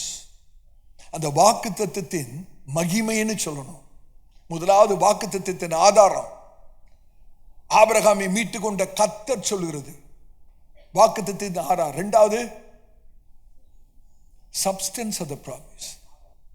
மூன்றாவதாக, வாக்குத்தத்தத்தின் மகிமை, the splendor of the promise. என்ன தெரியுமா?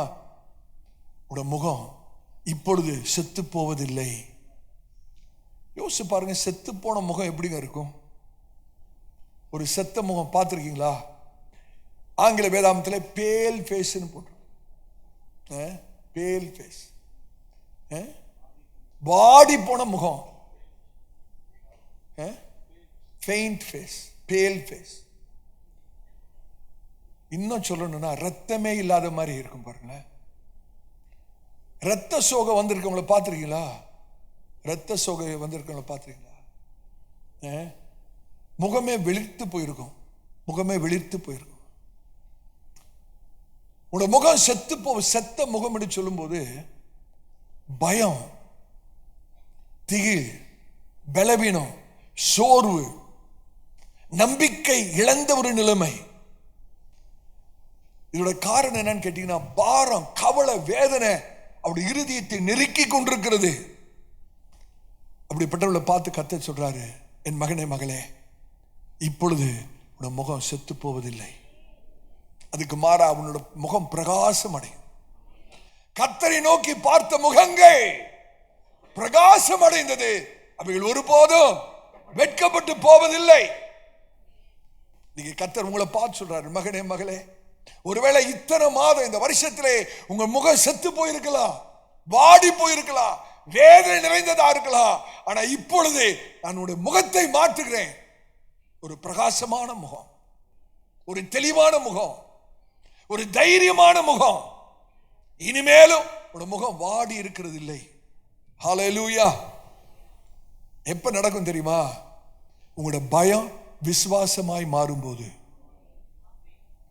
மடிமா சொல்றேன், யாக்கோபு ஏசாவை சந்தித்த போது ஒரு பெரிய பயம் யாக்கோபுக்குள்ள இருந்தது.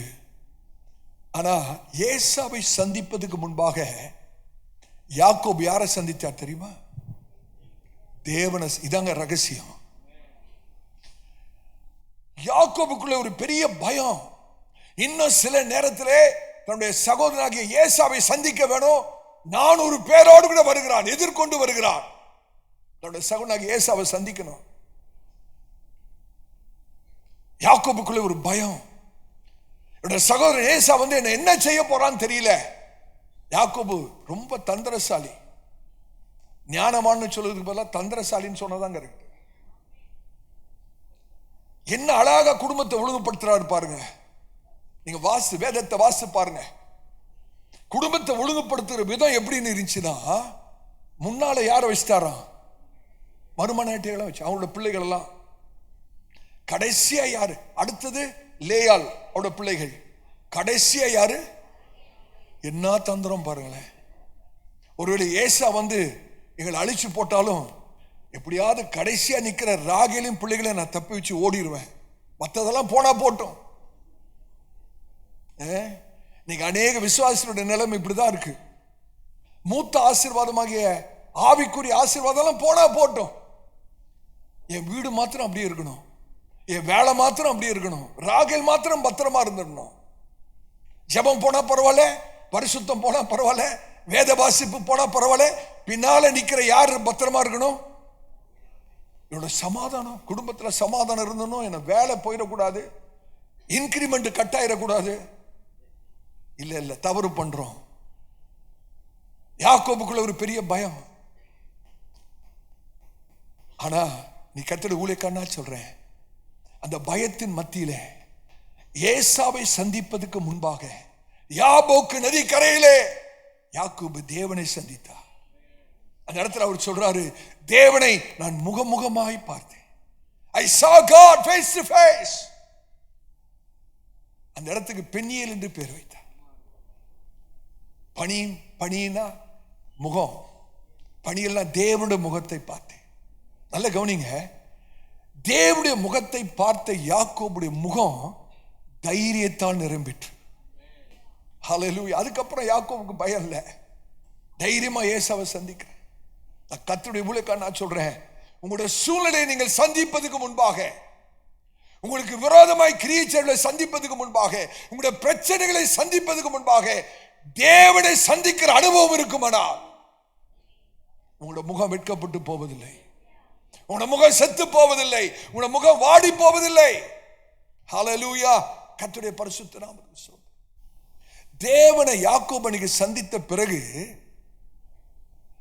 யாக்கோபோட நடை மாறிச்சு. யோசிச்சு பாத்தீங்களா? முந்தி மாதிரி நடக்க முடியலையே யாக்கோபால. எப்படி நடந்தாருன்னு நான் சொல்ல விரும்பல, ஆனா நடையில ஒரு மாற்றம்.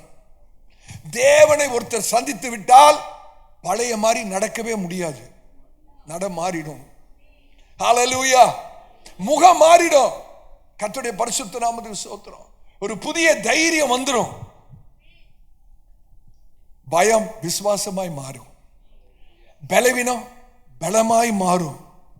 யோசிச்சு பாருங்க, தாவீது சிக்லாக்ல அத போல ஒரு சோர்வான சம்பவம் வேற ஒண்ணு நடந்திருக்க முடியாது. வீடுகள் எல்லாம் எரிக்கப்பட்டது, குடும்பங்கள் எல்லாம் கைதிகளாக எடுத்துக்கொள்ளப்பட்டது. தாவீதோடு இருந்த சொந்த மனுஷர் தாவீது மேல் கல்லெறியும்படியாக கல்லை எடுக்கிறார்கள். கொஞ்சம் தாவீதை யோசிச்சு பார்க்க முடியுதா? வீடுகள் எல்லாம் எரிக்கப்பட்டுச்சு, தாவீதோட குடும்பம் எல்லாம் சிறைப்பட்டு போனது. தாவீதோடு இருந்த சில ஜனங்கள் கல்லை எடுக்கிறாங்களா? யாரை அடிக்கிறதுக்கு? தாவீதை கொல்லும்படியாக. தாவீதோட மனநிலைமை எப்படி இருந்து யோசிச்சு பாருங்க. வேதம் என்ன சொல்லுது தெரியுமா? சொல்லுது, அந்த சூழ்நிலை தாவீது தன் தேவனுக்குள்ளே தன்னை திடப்படுத்தி கொண்டான். ஹல்லேலூயா. சில நிமிஷத்துக்கு பிறகு தாவீது தன்னை தேவனுக்குள்ளே, தன் தேவனாகிய கர்த்தருக்குள் திடப்படுத்தி கொண்ட பிறகு கர்த்தர் தாவீதை பலப்படுத்தி அந்த எதிரிகளின் பின்பாக போய் இழந்த எல்லாவற்றையும் மீட்டுக் கொள்ளத்தக்கதான ஒரு பலன். கர்த்தருடைய ஊழியக்காரனா சொல்றேன், உங்களுடைய சூழ்நிலை எப்படி மோசமான நிலையில் இருந்தாலும் சரி, நீர் உங்களை தேவனுக்குள்ளே திடப்படுத்திக் கொள்கிற அனுபவம் இருக்குமானால், தேவனை நாள்தோறும் சந்திக்கிற ஒரு அனுபவமா இருக்குமானால், கர்த்தர் இழந்து போன எல்லாவற்றையும் கர்த்தர் திரும்ப தருவார். எத்தனை பேர் விசுவாசிக்கிறீங்க? நம்பிக்கையற்ற காரியங்கள் ஒரு புதிய நம்பிக்கை பிறக்கும். ஒரு மனுஷன் அந்த பொன்னை சுத்திகரிக்கிற புடமிடப்படுகிற அந்த பொற்கொள்ள இடத்துல போகிறார். அந்த பொற்கொள்ள இடத்துல போயிட்டு இவர் கேட்கிறாரு, இந்த பொண்ணு புடமிடப்பட்டு விட்டது, சுத்திகரிக்கப்பட்டு விட்டதுன்னு எப்படி தெரியும்? இந்த பொண்ணு சுத்தமாயிடுச்சுன்னு எப்படி தெரியும்? அப்ப அந்த பொற்கொள்ள சொல்றாரா, எப்ப என்னுடைய முகத்தை தெளிவான அது மேல பாக்குறனோ அப்ப எனக்கு தெரியும் இந்த பொண்ணு முற்றிலுமா சுத்திகரிக்கப்பட்டதுன்னு. நீ கர்த்தருடைய ஊழியக்காரன் நான் சொல்றேன், உங்களுடைய நிலைமை எப்ப மாறும் தெரியுமா? கர்த்தர் ஆண்டவராக இயேசு உங்க மூலமா பிரகாசிக்கும் போது, ஹல்லேலூயா, உங்களுடைய வாழ்க்கையின் மூலமாக கர்த்தர் பிரகாசிக்கும் போது உங்களுடைய சூழ்நிலைகள் தாளா மாறும். உங்களுடைய சோர்வுகள் ஒரு அபார நம்பிக்கையாய் மாறும். Your discouragement will turn into confidence. ஆமென். கர்த்தருடைய பரிசுத்த நாமத்துக்கு ஸ்தோத்திரம். அப்போஸ்தலர் நடபடிகள் 27ஆம் அதிகாரத்தில் திருப்ப வேண்டாம், பவுல் அந்த மூழ்கி கொண்டிருக்கிற கப்பல்ல இருந்து சொல்றாருங்க, கப்பல் இன்னும் சில நிமிஷம் எல்லாம் மூழ்க போகிறது. அந்த மூழ்கிற சமயத்துல அந்த கப்பல்ல இருக்கிறவளை பார்த்து சொல்றாரு, திடமனதா இருங்கள், பயப்படாது இருங்கள், நான் கர்த்தரை நம்புகிறேன், தேவனை நம்புகிறேன். I believe God. சூழ்நிலை என்ன? கப்பல் மூழ்கி கொண்டிருக்கிறது, கப்பல் உடைக்கப்படுகிறது. அந்த சூழ்நிலையில பவுல் சொல்றாருங்க, திடமனதா இருங்க, தைரியமா இருங்க, சந்தோஷமா இருங்க, பயப்படாதீங்க, நான் தேவனை நம்புகிறேன். I believe God. Hallelujah. கர்த்தருடைய பரிசுத்த நாமத்துக்கு ஸ்தோத்திரம். இந்த புதிய மாதத்தில் உங்களுடைய பயம் உங்களை விட்டு அகன்று போகும், உங்களுடைய விசுவாசம் உங்களுக்குள்ளே அதிகரிக்கும், கர்த்தர் உங்களுடைய பலத்தை புதுப்பிப்பார், இழந்து போன சந்தோஷம் திரும்பி வரும். ஹல்லேலூயா. கர்த்தர் நம்முடைய நிலையை மாற்றுகிறவர். ஆமென். பெனியேலிலே யாக்கோபுடைய நிலையை கர்த்தர் மாற்றினார், சிக்லாகிலே தாவீதுடைய நிலையை மாற்றினார். கர்த்தர் உங்களுடைய நிலையை மாற்றுவேன் என்று சொல்கிறார். ஹல்லேலூயா. எத்தனை பேர் விசுவாசி? உங்களுடைய குழப்பம், குழம்பின மனது தெளிவடையும். அந்த வாடி போன முகத்தை பார்த்தீங்கன்னா ஒரு குழப்பம் தெரியுங்க, அந்த முகத்துல பார்த்தாலே ஒரு குழப்பம் தெரியும். பிரகாசிக்கிற முகத்துல நம்பிக்கை தெரியும், வாடி போன முகத்துல குழப்பம் தெரியும். நீ கர்த்தர் சொல்றார், மகனே மகளே, உடைய குழப்பத்தை அகற்றி உனக்குள்ள ஒரு பெரிய தெளிவை இந்த மாதத்திலே கர்த்தர் தருவேன்னு சொல்றேன். ஒரே ஒரு வசனத்தை வாசிக்கலாமா? சங்கீதம் 42:5 வாசிங்க. சங்கீதம் 42:5 வாசிங்க, சீக்கிரமா வாசிங்க. என் ஆத்துமாவே, என் ஆத்துமாவே, நீ ஏன் கலங்குகிறாய்? ஏன் கலங்குகிறாய்? ஏன் எனக்குள் தியங்குகிறாய்? ஏன் எனக்குள், தாவீது தன்னுடைய சொந்த ஆத்மாவிடத்துல பேசுறார். என் ஆத்துமாவே ஏன் கலங்குகிறாய்? நீ ஏன் எனக்குள்ளே திகைத்து போகிறாய்? தேவனை நோக்கி காத்திரு, தேவனை நோக்கி காத்திரு, அவர் சமூகத்து ரட்சிப்பின் நிமித்தம், அவர் சமூகத்தின் ரட்சிப்பு நிமித்தம் நான் இன்னும் அவரை துதிப்பேன். அவருடைய சமூகத்தின் ரட்சிப்புன்னு இருக்கா? அவருடைய சமூகத்தின் ரட்சிப்புன்னு இருக்கா? ஆனா இங்கிலீஷ் பைபிள்ல நீங்க வீட்டுக்கு போய் பாருங்க, இதே வசனத்தை இங்கிலீஷ் பைபிள்ல பாருங்க. I will yet praise him because of the help of his countenance. அவருடைய சமூகத்தின் ரட்சிப்புன்னு இருக்கிற அந்த இடத்துல அவருடைய முகத்திலிருந்து வருகிற சகாயம் என்று எழுதப்பட்டிருக்கிறது. எபிரேய வேதாகமத்திலும் இங்கிலீஷ் பைபிள்லையும் அவருடைய முகத்திலிருந்து ஒரு சகாயம் வருதான். அவருடைய முகத்திலிருந்து வருகிற சகாயம், அவருடைய முகத்திலிருந்து வருகிற ஒரு ரட்சிப்பு. ஆகவே எப்படிப்பட்ட சூழ்நிலையிலும் இன்னும் கர்த்தரை துதிப்பேன். சகோதரனே, உங்களுடைய உதவி எங்கிருந்து வரும் தெரியுமா? கர்த்தருடைய முகத்திலிருந்து வரும், அவருடைய முகத்திலிருந்து வரும். ஹல்லேலூயா. எத்தனை பேர் விசுவாசிக்கிறீங்க? கர்த்தருக்கு ஸ்தோத்திரம். அதே அதிகாரத்தில் இப்ப 11வது வசனத்தை வாசிங்க. அதே வசனம் தான், கொஞ்சம் மாற்றி இருக்கிறது. அதே வசனம் தான். நீங்க 5வது வசனத்துல வாசித்தீங்களே, அதே வசனம் தான், எல்லா வார்த்தைகளும் அதே வார்த்தைகள் தான், ஆனா சின்ன ஒரு மாற்றம். வாசிங்க. என் ஆத்துமாவே நீ ஏன் கலங்குகிறாய்? என் ஆத்துமாவே ஏன் நீ கலங்குகிறாய்? ஏன் எனக்குள் தியங்குகிறாய்? ஏன் எனக்குள் தியங்குகிறாய்? தேவனை நோக்கி காத்திரு, தேவனை நோக்கி காத்திரு, என் முகத்திற்கு ரட்சிப்பும். இப்ப என் முகத்துக்கு ரட்சிப்பு. 5வது வசனத்துல அவருடைய முகத்திலிருந்து வருகிற ரட்சிப்பு என்னுடைய முகத்துக்கு ரட்சிப்பாய் மாறுகிறது. அவருடைய முகத்திலிருந்து வருகிற உதவி, அவருடைய முகத்திலிருந்து வருகிற சகாயம் என்னுடைய முகத்துக்கு ஆரோக்கியமாய் மாறுகிறது. Hallelujah. The help of his countenance becomes the health of my countenance. அவருடைய முகத்திலிருந்து வருகிற சகாயம் என்னுடைய முகத்துக்கு ஆரோக்கியமாக சுகமாக வருகிறது. Hallelujah. எத்தனை பேர் விசுவாசிக்கிறீங்க? இது நடக்கிறதுக்கு நீங்க எங்க பார்க்கணும்? எங்க பார்க்கணும்? அவருடைய முகத்திலிருந்து சகாயம் வந்து உங்களுடைய முகத்தை மாற்றி வாடி செத்து போயிருக்கிற முகத்துக்கு ஒரு ஆரோக்கியம் தரணும்னா உங்களுடைய முகம் எதுக்கு நேரா திரும்பணும்? அவருடைய முகத்துக்கு நேரா திரும்பணும். அவருடைய கரத்தை பார்க்கிற அனுபவம் அல்ல. நீங்க அநேகர் அவருடைய கரத்தை பார்த்துட்டு இருக்கோம். ஆண்டவர் ஏதாவது செய்ய மாட்டீங்களா, ஏதாவது தர மாட்டீங்களா? இல்ல இல்ல, கையை நீட்டுறது இல்ல, அவருடைய முகத்தை பார்க்க. ஹல்லேலூயா. கர்த்தருடைய பரிசுத்த நாமத்துக்கு ஸ்தோத்திரம். ஒரு சமயத்துல ராஜா நெகேமியாவை பார்த்து ஒரு கேள்வி கேட்கிறார். அந்த வசனத்தை வாசிங்க. நெகேமியா 2ஆம் அதிகாரம் 2வது வசனத்தை வாசி, சீக்கிரமா வாசி. நெகேமியா 2ஆம் அதிகாரம் 2வது வசனம். அப்பொழுது ராஜா என்னை பார்த்து, அப்பொழுது ராஜா நெகேமியாவை பார்த்து, நீ துக்க முகமாய் இருக்கிறது என்ன? நீ துக்க முகமாய் இருக்கிறது என்ன? உனக்கு வியாதி இல்லையே? உனக்கு வியாதி இல்லையே. போதும். நெகேமியா யார் தெரியுமா? பானபாத்திரக்காரன், அப்படிதானே? கப்பேரர். ராஜாவுக்கு முன்பாக ஒரு மனுஷன் நிற்கிறான் என்றால் துக்க முகமா நிற்கவே கூடாது. அது சட்ட விரோதம். ராஜாக்கு முன்பாக நிற்கிற மனுஷன் சந்தோஷமா நிற்கணும். ஆனா எருசலேமின் அலங்கம் இடிக்கப்பட்டிருக்கிறது. நெகேமியாக்குள்ள ஒரு பெரிய துக்கம், கலக்கம். இப்ப ராஜாக்கு முன்பாக பானபாத்திரக்காரனா நிற்கும் போது ராஜா ஒரு வித்தியாசத்தை பார்க்கிறார். நெகேமியா, நீ இப்படி இருந்ததே இல்லையப்பா, உட முகம் ஏன் துக்கமா இருக்கிறது?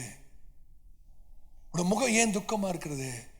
உனக்கு எந்த வியாதியும் இல்லையே, வியாதி இல்லையே அப்படின்னு சொல்லிட்டு அடுத்ததுல சொல்றாரு பாருங்க ராஜா. வாசிங்க. அப்பொழுது ராஜா என்னை பார்த்து, அப்பொழுது ராஜா என்னை பார்த்து, நீ துக்க முகமாய் இருக்கிறது என்ன? நீ துக்க முகமாய் இருக்கிறது என்ன? உனக்கு வியாதி இல்லையே? உனக்கு வியாதி இல்லையே? இது மனதின் துக்கமே ஒழிய, இது மனதின் துக்கமே ஒழிய வேறொன்றும் அல்ல என்றார். வேறொன்றும் அல்ல. உன்னோட துக்கம், உன்னோட முகம் துக்கமா தெரியுது. காரணம் வியாதியினால அல்ல, மனதுல வேதனை, இருதயத்துல வேதனை. தமிழ்ல ஒரு பழமொழி சொல்லுவாங்களே, அகத்தின் அழகு முகத்துல தெரியும். ஒருவேளை மனதுல வேதனையோடு கூட வந்திருக்கலாம். மனதின் வேதனை நிமித்தம் முகம் வாடி இருக்கிறது, முகம் செத்து போயிருக்கிறது, இருதயத்தில் அவ்வளவு வேதனை, அவ்வளவு கலக்கம். இன்னைக்கு கர்த்தர் உங்களை பார்த்து கேட்கிறார், என் மகனே மகளே, உன் முகம் ஏன் துக்கமா இருக்கு? உன் மனதின் வேதனை அல்லாமல் இது வேறு ஒன்றும் இல்லை. அப்ப கர்த்தர் நம்முடைய முகத்தை மாற்றணும்னா முதலாவது மனதை மாற்றணும். நம்முடைய இருதயத்தை கர்த்தர் மாற்ற விரும்புகிறார். நம்முடைய மனதை கர்த்தர் மாற்ற விரும்புகிறார். இந்த கட் ஃப்ளவர்ஸ் விற்பாங்க பார்த்தீங்களா? பார்த்துருக்கீங்களா? கட் ஃப்ளவர்ஸ் எல்லாம் விற்பாங்களே, ஃப்ளாரிஸ்ட்னு சொல்லுவாங்க. அப்படிப்பட்ட ஒரு நாள் சொன்னாராம், என்றைக்கு ஒரு மலர் சூரியனுக்கு நேராய் தன்னோட முகத்தை திருப்புகிறதோ அன்னைக்குதான் அந்த மலர் மலர்ந்து இருக்கும் சொன்னார். இதாங்க உண்மை. என்னைக்கு நம்மளோட முகம் தேவனுக்கு நேராய் திரும்புகிறதோ அன்னைக்கு நம்மளோட முகம் மாறும். காரணம், அவருடைய முகத்திலிருந்து வருகிற சகாயம் நம்முடைய முகத்துக்கு பிரகாசத்தை தரும், நம்முடைய முகத்துக்கு ஒரு சுகத்தையும் ஆரோக்கியத்தையும் தரும். கர்த்தருடைய ஊழியக்காரன் நான் சொல்றேன், இந்த மாசத்துல ஒரு தெய்வீக நம்பிக்கை, ஒரு புதிய பலன், ஒரு புதிய நம்பிக்கை, ஒரு புதிய தெளிவு. இனிமேலும் செத்து போன முகம் அல்ல, வாடி போன முகம் அல்ல, சோர்ந்து போன முகம் அல்ல, தேவனுடைய சமூகத்திலே பிரகாசமானவர். வேதம் என்ன தெரியுமா சொல்லுது? மோசே சீனாய் மலையிலிருந்து இறங்கி வந்த போது மோசையோட முகத்தை யாருமே பார்க்க முடியலையா. அவர் தன்னோட முகத்தை மூடிக்கொள்ள வேண்டிய, முக்காடிட்டு கொள்ள வேண்டிய ஒரு சூழ்நிலை. காரணம், அவரோட முகம் அவ்வளவு பிரகாசமா இருந்ததா, அவ்வளவு பிரகாசம். இதோட ரகசியம், யார் கர்த்தருடைய சமூகத்திலே கணிசமான நேரத்தை செலவிடுகிறார்களோ அவருடைய முகத்தை நீங்க பாருங்க. எவ்வளவுதான் பிரச்சனை ஒன்று சூழ்நிலையா, எவ்வளவுதான் கஷ்டம் அவருடைய வாழ்க்கையில் இருந்தாலும் முகம் பிரகாசமா இருக்கும். ஹல்லேலூயா. அவர்கள் எது வழியா கடந்து போறான்னு யாராலையும் சொல்ல முடியாது. பிரச்சனை இருக்கும், கஷ்டம் இருக்கும், ஆனா முகம் பிரகாசமா இருக்கும். இதுக்கு ரகசியம் தேவ சமூகத்திலே தரித்திருக்கிறவர்கள். ஹல்லேலூயா. கர்த்தருடைய பரிசுத்த நாமத்துக்கு மகிமை உண்டாவதாக. ஆமென். தேவன் நம்முடைய நிலையை மாற்றுகிறவர். ஒரு விஷயம், என்னோட மனைவி ஹேரியட் அவர்கள் ஒரு செய்தியில கர்த்தரால் ஏவப்பட்டு சொன்ன ஒரு காரியம் உண்மையாகவே என்னுடைய ஆவியிலே ஒரு பெரிய ஒரு நல்ல பாதிப்பை ஏற்படுத்தி. அவர் சொன்ன வார்த்தை என்னன்னு கேட்டீங்கன்னா, ரூல்ஸ் ரிவோக்ட், ரோல்ஸ் ரிவர்ஸ்ட். கர்த்தரால் ஏவப்பட்டு அந்த வார்த்தைகளை அந்த செய்தியில் அவர் பேசியிருக்கிறார். Rules revoked, roles reversed. தமிழ்ல சொன்னோம்னா, சட்டங்கள் செல்லாமல் போயிற்று. சட்டம் போட்ட சட்டம் செல்லல, நிலையில ஒரு பெரிய மாற்றம். ராஜா போட்ட சட்டம் செல்லல. எஸ்தருடைய புஸ்தகத்திலே நீங்க வாசித்து பாருங்க. ராஜா தன் மோதிரத்தினாலே முத்திரையிட்டு யூதர்களுக்கு விரோதமாக யூதர்கள் முற்றிலும் அழிக்கப்படும்படியாக அந்த கடிதம் அனுப்பப்பட்டு விட்டது. கடிதம் போயிருச்சு. எல்லா யூதர்களும் அந்த தேசத்தில் அழிக்கப்பட வேண்டும் என்று சொல்லி ராஜாவுடைய சட்டம் பிறப்பிக்கப்பட்டது. ஆனா கர்த்தர் குறுக்கிட்டாரு பாருங்க. அந்த சட்டம் ரத்து செய்யப்பட்டது மாத்திரமல்ல, அந்த சட்டம் மாற்றி எழுதப்பட்டு யூதர்களுக்கு சாதகமா எழுதப்பட்டது. யூதர்களுக்கு சாதகமா எழுத. நீ கர்த்தருடைய ஊழியக்காரனா சொல்றேன், எந்தெந்த காரியம் உங்களுக்கு அதாவது பாதகமா மற்றவர்கள் செய்கிறார்களோ அவைகள் எல்லாவற்றையும் கர்த்தர் உங்களுக்கு சாதகமாய் மாற்றும். தீர்க்க தரிசனமான ஒரு வார்த்தை. உங்களுடைய குடும்பத்திலே, வேலை ஸ்தலத்திலே, நீங்கள் செய்கிற வியாபாரத்திலே யார் எந்த காரியத்தையும் உங்களுக்கு பாதகமாய் செய்தாலும் கர்த்தர் அவைகளை சாதகமாய் நமக்கு மாற்றுகிறவர். கடிதம் எப்படி போச்சு தெரியுமா? பாதகமான கடிதம் தான். சட்டம் பாதகமான சட்டம் தான். யூதர்கள் எல்லாம் அழிக்கப்படணும். ஆனா கர்த்தர் குறுக்கிட்டு பாதகமா இருந்த சட்டத்தை கர்த்தர் சாதகமாய் மாற்றினார். அது மாத்திரமல்ல, நிலையை கர்த்தர் மாற்றினார். மொர்தெகாய் அழிக்கப்பட வேண்டிய மனுஷன், கர்த்தர் அந்த மனுஷனை மொர்தெகாயை உயர்த்திட்டு அந்த துன்மார்க்கனாய் இருந்த ஆமானை மொர்தெகாய்க்காகவே செய்யப்பட்ட அந்த தூக்கு மேடையிலே ஆமான் தூக்கிடும்படியாக கர்த்தர் செய்ய. இதை கர்த்தர் தாங்க செய்ய முடியும். ஹல்லேலூயா. கர்த்தருடைய பரிசுத்த நாமத்துக்கு ஸ்தோத்திரம். இன்னைக்கு தீர்க்க தரிசனமாய் கர்த்தர் சொல்றேன், உங்களுக்காகவே கர்த்தர் சில சட்டங்களை மாற்ற போகிறார். கர்த்தர் யார்கிட்ட பேசுறான்னு தெரியல. உங்களுக்காகவே கர்த்தர் சில சட்டங்களை மாற்றுவார். உங்களுடைய நிலையும் கர்த்தர் மாற்றுவார். எத்தனை பேர் விசுவாசிக்கிறீங்க? கர்த்தருடைய பரிசுத்த நாமத்துக்கு ஸ்தோத்திரம். ஆங்கில ஆராதனை சொன்னேன். அதாவது அப்போஸ்தலர் நடபடிகளை எழுதினது யாரு? அப்போஸ்தலர் நடபடிகளை எழுதினது யாரு? லூக்கா. வைத்தியராக இருந்த லூக்கா. அப்போஸ்தலர் நடபடிகள்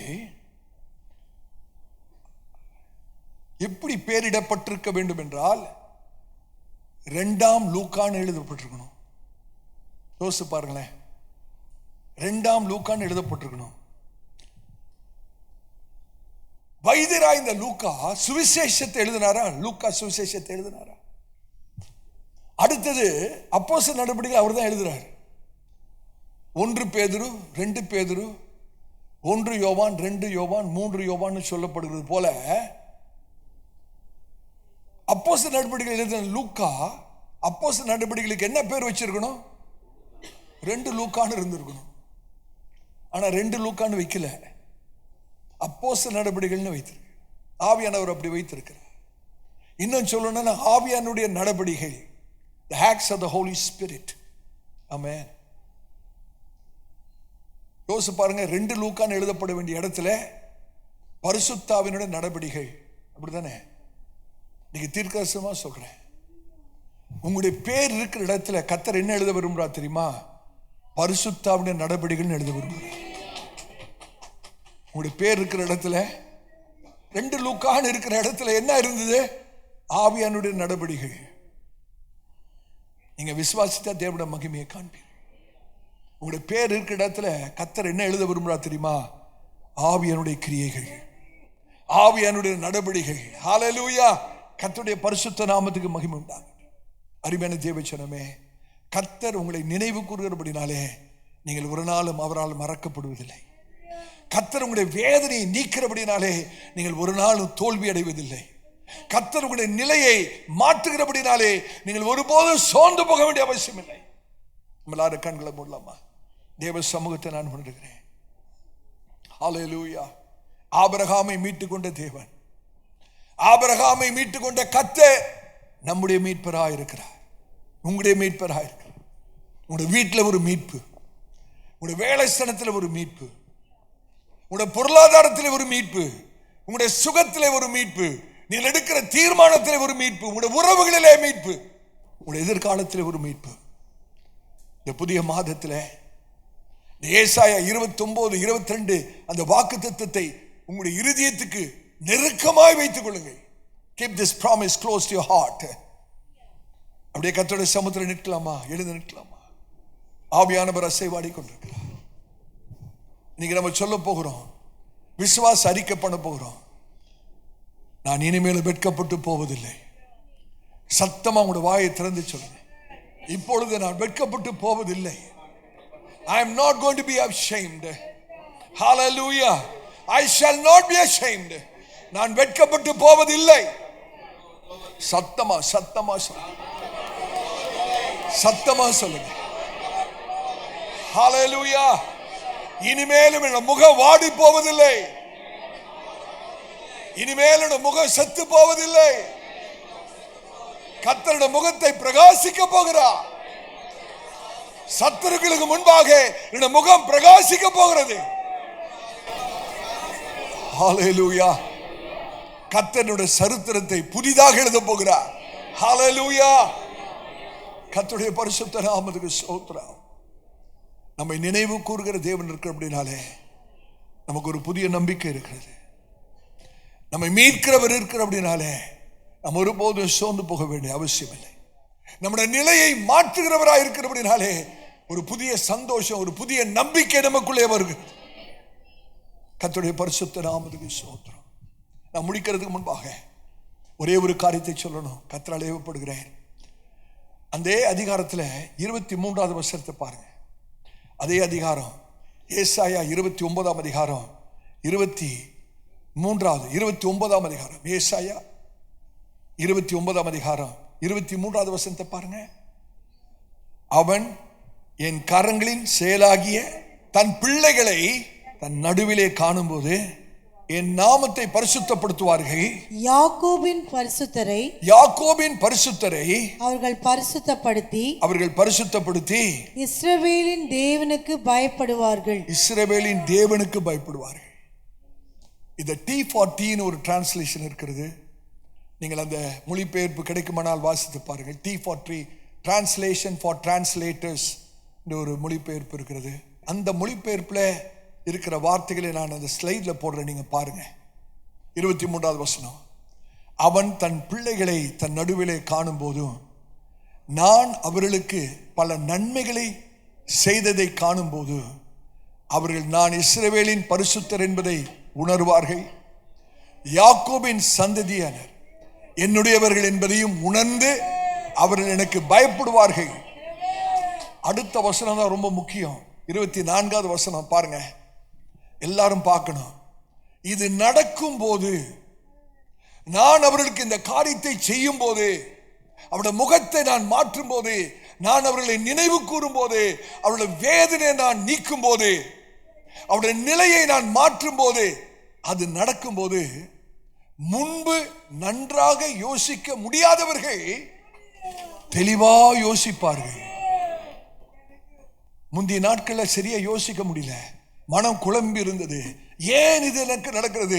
கர்த்தர் ஏன் இதை அனுமதித்தார்? ஏன் இப்படிப்பட்ட சம்பவங்கள் நடக்கிறது? முந்தி நன்றாக யோசிக்க முடியாதவர்கள் இது நடந்த பிறகு, கர்த்தர் செய்த பிறகு தெளிவாக யோசிப்பார்கள்.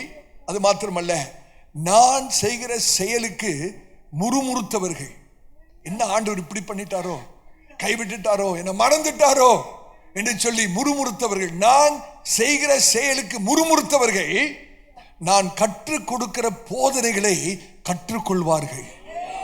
ஹல்லேலூயா. ஆண்டவர் செய்கிற காரியம், அநேக காரியம் நமக்கு விளங்கல, புரியல. ஆகவே நாம் முறுமுறுக்கிறோம், கர்த்தர் இப்படி விட்டுட்டாரோ என்று நாம் சொல்லுகிறோம். ஆனா கர்த்தர் இந்த காரியத்தை செய்த பிறகு, கர்த்தர் எனக்கு தீமை செய்யல, கர்த்தர் எனக்கு ஒரு அழகான பாடத்தை கற்றுக் கொடுத்திருக்கிறார் என்ற உணர்வு நமக்குள்ளே வரும். நம்முடைய கண்களை எல்லாரும் மூடுவோமா? தேவ சமூகத்தை நான் உணர்கிறேன். ஆவியானவர் நமக்குள்ளே அசைவாடி கொண்டிருக்கிறார். ஹல்லேலூயா.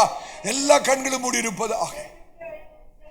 முந்தி சரியா யோசிக்க முடியாதவர்கள் இப்பொழுது தெளிவாய் யோசிக்க முடியும். தெளிவாய் யோசிப்பார்கள், சிந்திப்பார்கள். முற்காலத்தில் கர்த்தர் செய்த காரியத்தை புரியாதபடினாலே முறுமுறுத்தவர்கள் கர்த்தர் எனக்கு பாடத்தை கற்றுக் கொடுக்கிறார் என்பதை உணர்ந்து கொள்வார்கள். கர்த்தர் எனக்கு நலமானதை செய்தார் என்று உணர்ந்து கொள்வார்கள். கர்த்தர் எனக்கு ஒரு அற்புதத்தை செய்தார் என்று உணர்ந்து கொள்வார்கள். கர்த்தர் எனக்கு நன்மையை தவிர எந்த தீமையும் செய்யவில்லை என்பதை உணர்ந்து கொள்வார்கள். எத்தனை பேர் விசுவாசிக்கிறோம்? ஹல்லேலூயா. இன்னைக்கு கர்த்தர் உங்களை பார்த்து சொல்றாரு, இப்பொழுது யாக்கோபு வெட்கப்படுவதில்லை, உன முகம் இப்பொழுது செத்து போவதில்லை. ஹல்லேலூயா. ஆபிரகாமை மீட்டுக் கொண்ட கர்த்தர் யாக்கோபை குறித்து சொல்கிற வார்த்தை, ஆபிரகாமை மீட்டுக் கொண்ட கர்த்தர் உங்களை குறித்து சொல்கிற வார்த்தை, என் மகன் வெட்கப்பட்டு போவதில்லை, அவருடைய முகம் வாடி போவதில்லை. எத்தனை பேர் விசுவாசிக்க? வாயிலை திறந்த ஆண்டுக்கு நன்றி சொல்லுவோமா? எல்லாரும் வாயிலை திறந்த ஆண்டுக்கு நன்றி சொல்லுவோம். ஹல்லேலூயா. இந்த நாளிலே கேட்ட வார்த்தையை நேரடியாய் கர்த்தரிடமிருந்து வந்ததாக நீங்கள் விசுவாசித்து ஏற்றுக்கொள்வீர்கள் என்றால் தேவனுடைய மகிமையை காண்பீர்கள். ஹல்லேலூயா. உங்களுடைய துக்கம் சந்தோஷமாய் மாறும். தீர்க்கதரிசனமாய் சொல்கிறேன், உங்களுடைய வேதனை, உங்களுடைய துக்கம், உங்களுடைய மனதின் கிளேசங்கள், உங்களுடைய ஹல்லேலூயா, உங்களுடைய கூக்குரை, உங்களுடைய கண்ணீர் சந்தோஷமாய் மாறும். ஹல்லேலூயா. எத்தனை பேர் விசுவாசிக்கிறோம்? கரங்களை உயர்த்தி ஆண்டுக்கு நன்றி சொல்லுவோமா? கரங்களை உயர்த்தி ஆண்டுக்கு நன்றி சொல்லுவோமா? ஹல்லேலூயா. உங்கள் துக்கம் சந்தோஷமாய் மாறும், உங்கள் கவலைகள் கண்ணீர் எல்லாம் மறைந்துவிடும். கலங்காதே மகனே, நீ கலங்காதே மகளே, கலங்காதே மகனே, நீ கலங்காதே மகளே. என் இயேசு கைவிட மாட்டார். விசுவாசத்தோடு என் இயேசு கைவிட மாட்டார். உங்கள் துக்கம் சந்தோஷமாய் மாறும், உங்கள் கவலைகள் கண்ணீர் எல்லாம் மறைந்து. உங்கள் துக்கம் சந்தோஷமாய் மாறும், உங்கள் கவலைகள் கண்ணீர் எல்லாம் மறைந்துவிடும். கலங்காதே மகனே, நீ கலங்காதே மகளே. இயேசு கைவிட மாட்டார், இயேசு கைவிட மாட்டார். கடந்ததை நினைத்து கலங்காதே, நடந்ததை மறந்துவிடு. நடந்ததை நினைத்து கலங்காதே, நடந்ததை மறந்துவிடு. கர்த்தர் புதியன செய்திடுவார், இன்றே நீ காண்பார். ஹல்லேலூயா. கர்த்தர் புதியன செய்திடுவார், இன்றே நீ காண்பார். கர்த்தர் புதியன செய்திடுவார். ஓ, கர்த்தர் புதியன செய்திடுவார், இன்றே நீ காண்பார். கர்த்தர் புதியன செய்திடுவார். கர்த்தர் புதியன செய்திடுவார், இன்றே நீ காண்பார். இன்றே நீ காண்பார், இன்றே நீ காண்பார். கலங்கிடவே வேண்டாம், கலங்கிடவே வேண்டாம். ஹல்லேலூயா. கலங்கிடவே வேண்டாம், கலங்கிடவே வேண்டாம். நம் இயேசு கைவிட மாட்டார். நம் இயேசு கைவிட மாட்டார். நொறுங்குண்ட இதயம் தேற்றுகிறார், உடைந்த உள்ளம் தாங்குகிறார். நொறுங்குண்ட இதயம் தேற்றுகிறார், உடைந்த உள்ளம் தாங்குகிறார். காயங்கள் அனைத்தையும் கட்டுகிறார், துடைக்கிறார். காயங்கள் அனைத்தையும் கட்டுகிறார், கண்ணீர் துடைக்கிறார், உன் கண்ணீர் துடைக்கிறார். கலங்கிடவே வேண்டாம், கலங்கிடவே வேண்டாம், கலங்கிடவே வேண்டாம், கலங்கிடவே வேண்டாம். நம் இயேசு கைவிட மாட்டார், நம் இயேசு கைவிட மாட்டார். ராணிக்கு மேலாக சோதிக்கப்படும் ஒரு நாளும் விட மாட்டார். ராணிக்கு மேலாக சோதிக்கப்படும் ஒரு நாளும் விட மாட்டார். தாங்கிடும் பலம் தருவார், தப்பி செல்ல வழி செய்வார். தாங்கிடும் பலம் தருவார், தப்பி செல்ல வழி செய்வார். நீ தப்பி செல்ல வழி செய்வார். கலங்கிடவே வேண்டாம், கலங்கிடவே வேண்டாம், கலங்கிடவே வேண்டாம், கலங்கிடவே வேண்டாம். நம் இயேசு கைவிட மாட்டார், இயேசு கைவிட மாட்டார், இயேசு கைவிட மாட்டார். எங்கள் துக்கம் சந்தோஷமாய் மாறும், கவலைகள் கண்ணீர் எல்லாம் மறைந்து விடும். உங்கள் துக்கம் சந்தோஷமாய் மாறும், உங்கள் கவலைகள் கண்ணீர் எல்லாம் மறைந்து விடும். உங்கள் துக்கம் சந்தோஷமாய் மாறும், உங்கள் கவலைகள் கண்ணீர் எல்லாம் மறைந்து விடும். உங்கள் துக்கம் சந்தோஷமாக மாறும், உங்கள் கவலைகள் கண்ணீர் எல்லாம் மறைந்து விடும்.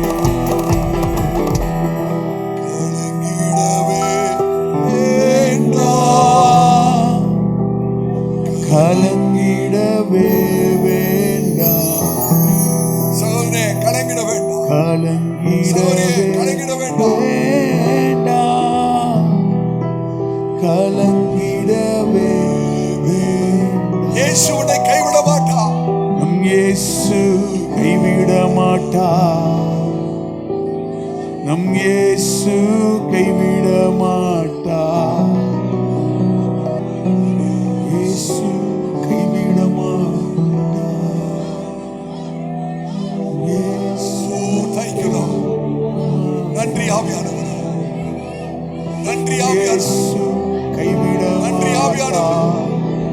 நன்றி ஆவியானவரே, இயேசு நன்றி ஆவியானவரே, நன்றி ஆவியானவரே, இயேசு நன்றி ஆவியானவரே.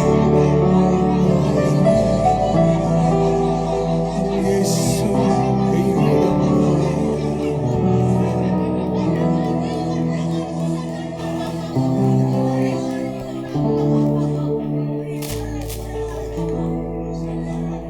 Thank you, Lord.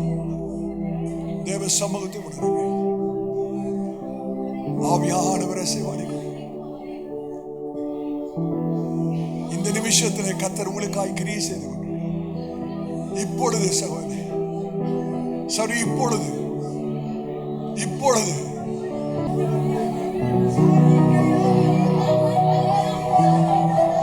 தேவ பிள்ளையே,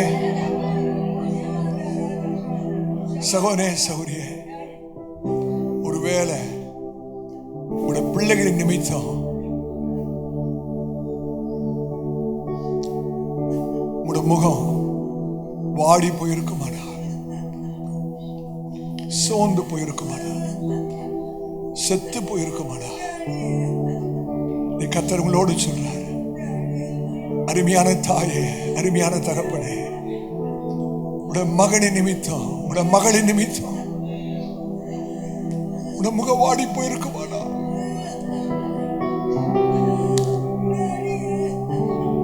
கர்த்தர் சொல்றார், இனியும் உடைய முகம் செத்து போவதில்லை, உடைய முகம் வாடி போவதில்லை. உடைய மகனை, உடைய மகளை நீ என்னிடத்தில் ஒப்புவி என்று கர்த்தர் சொல்ற.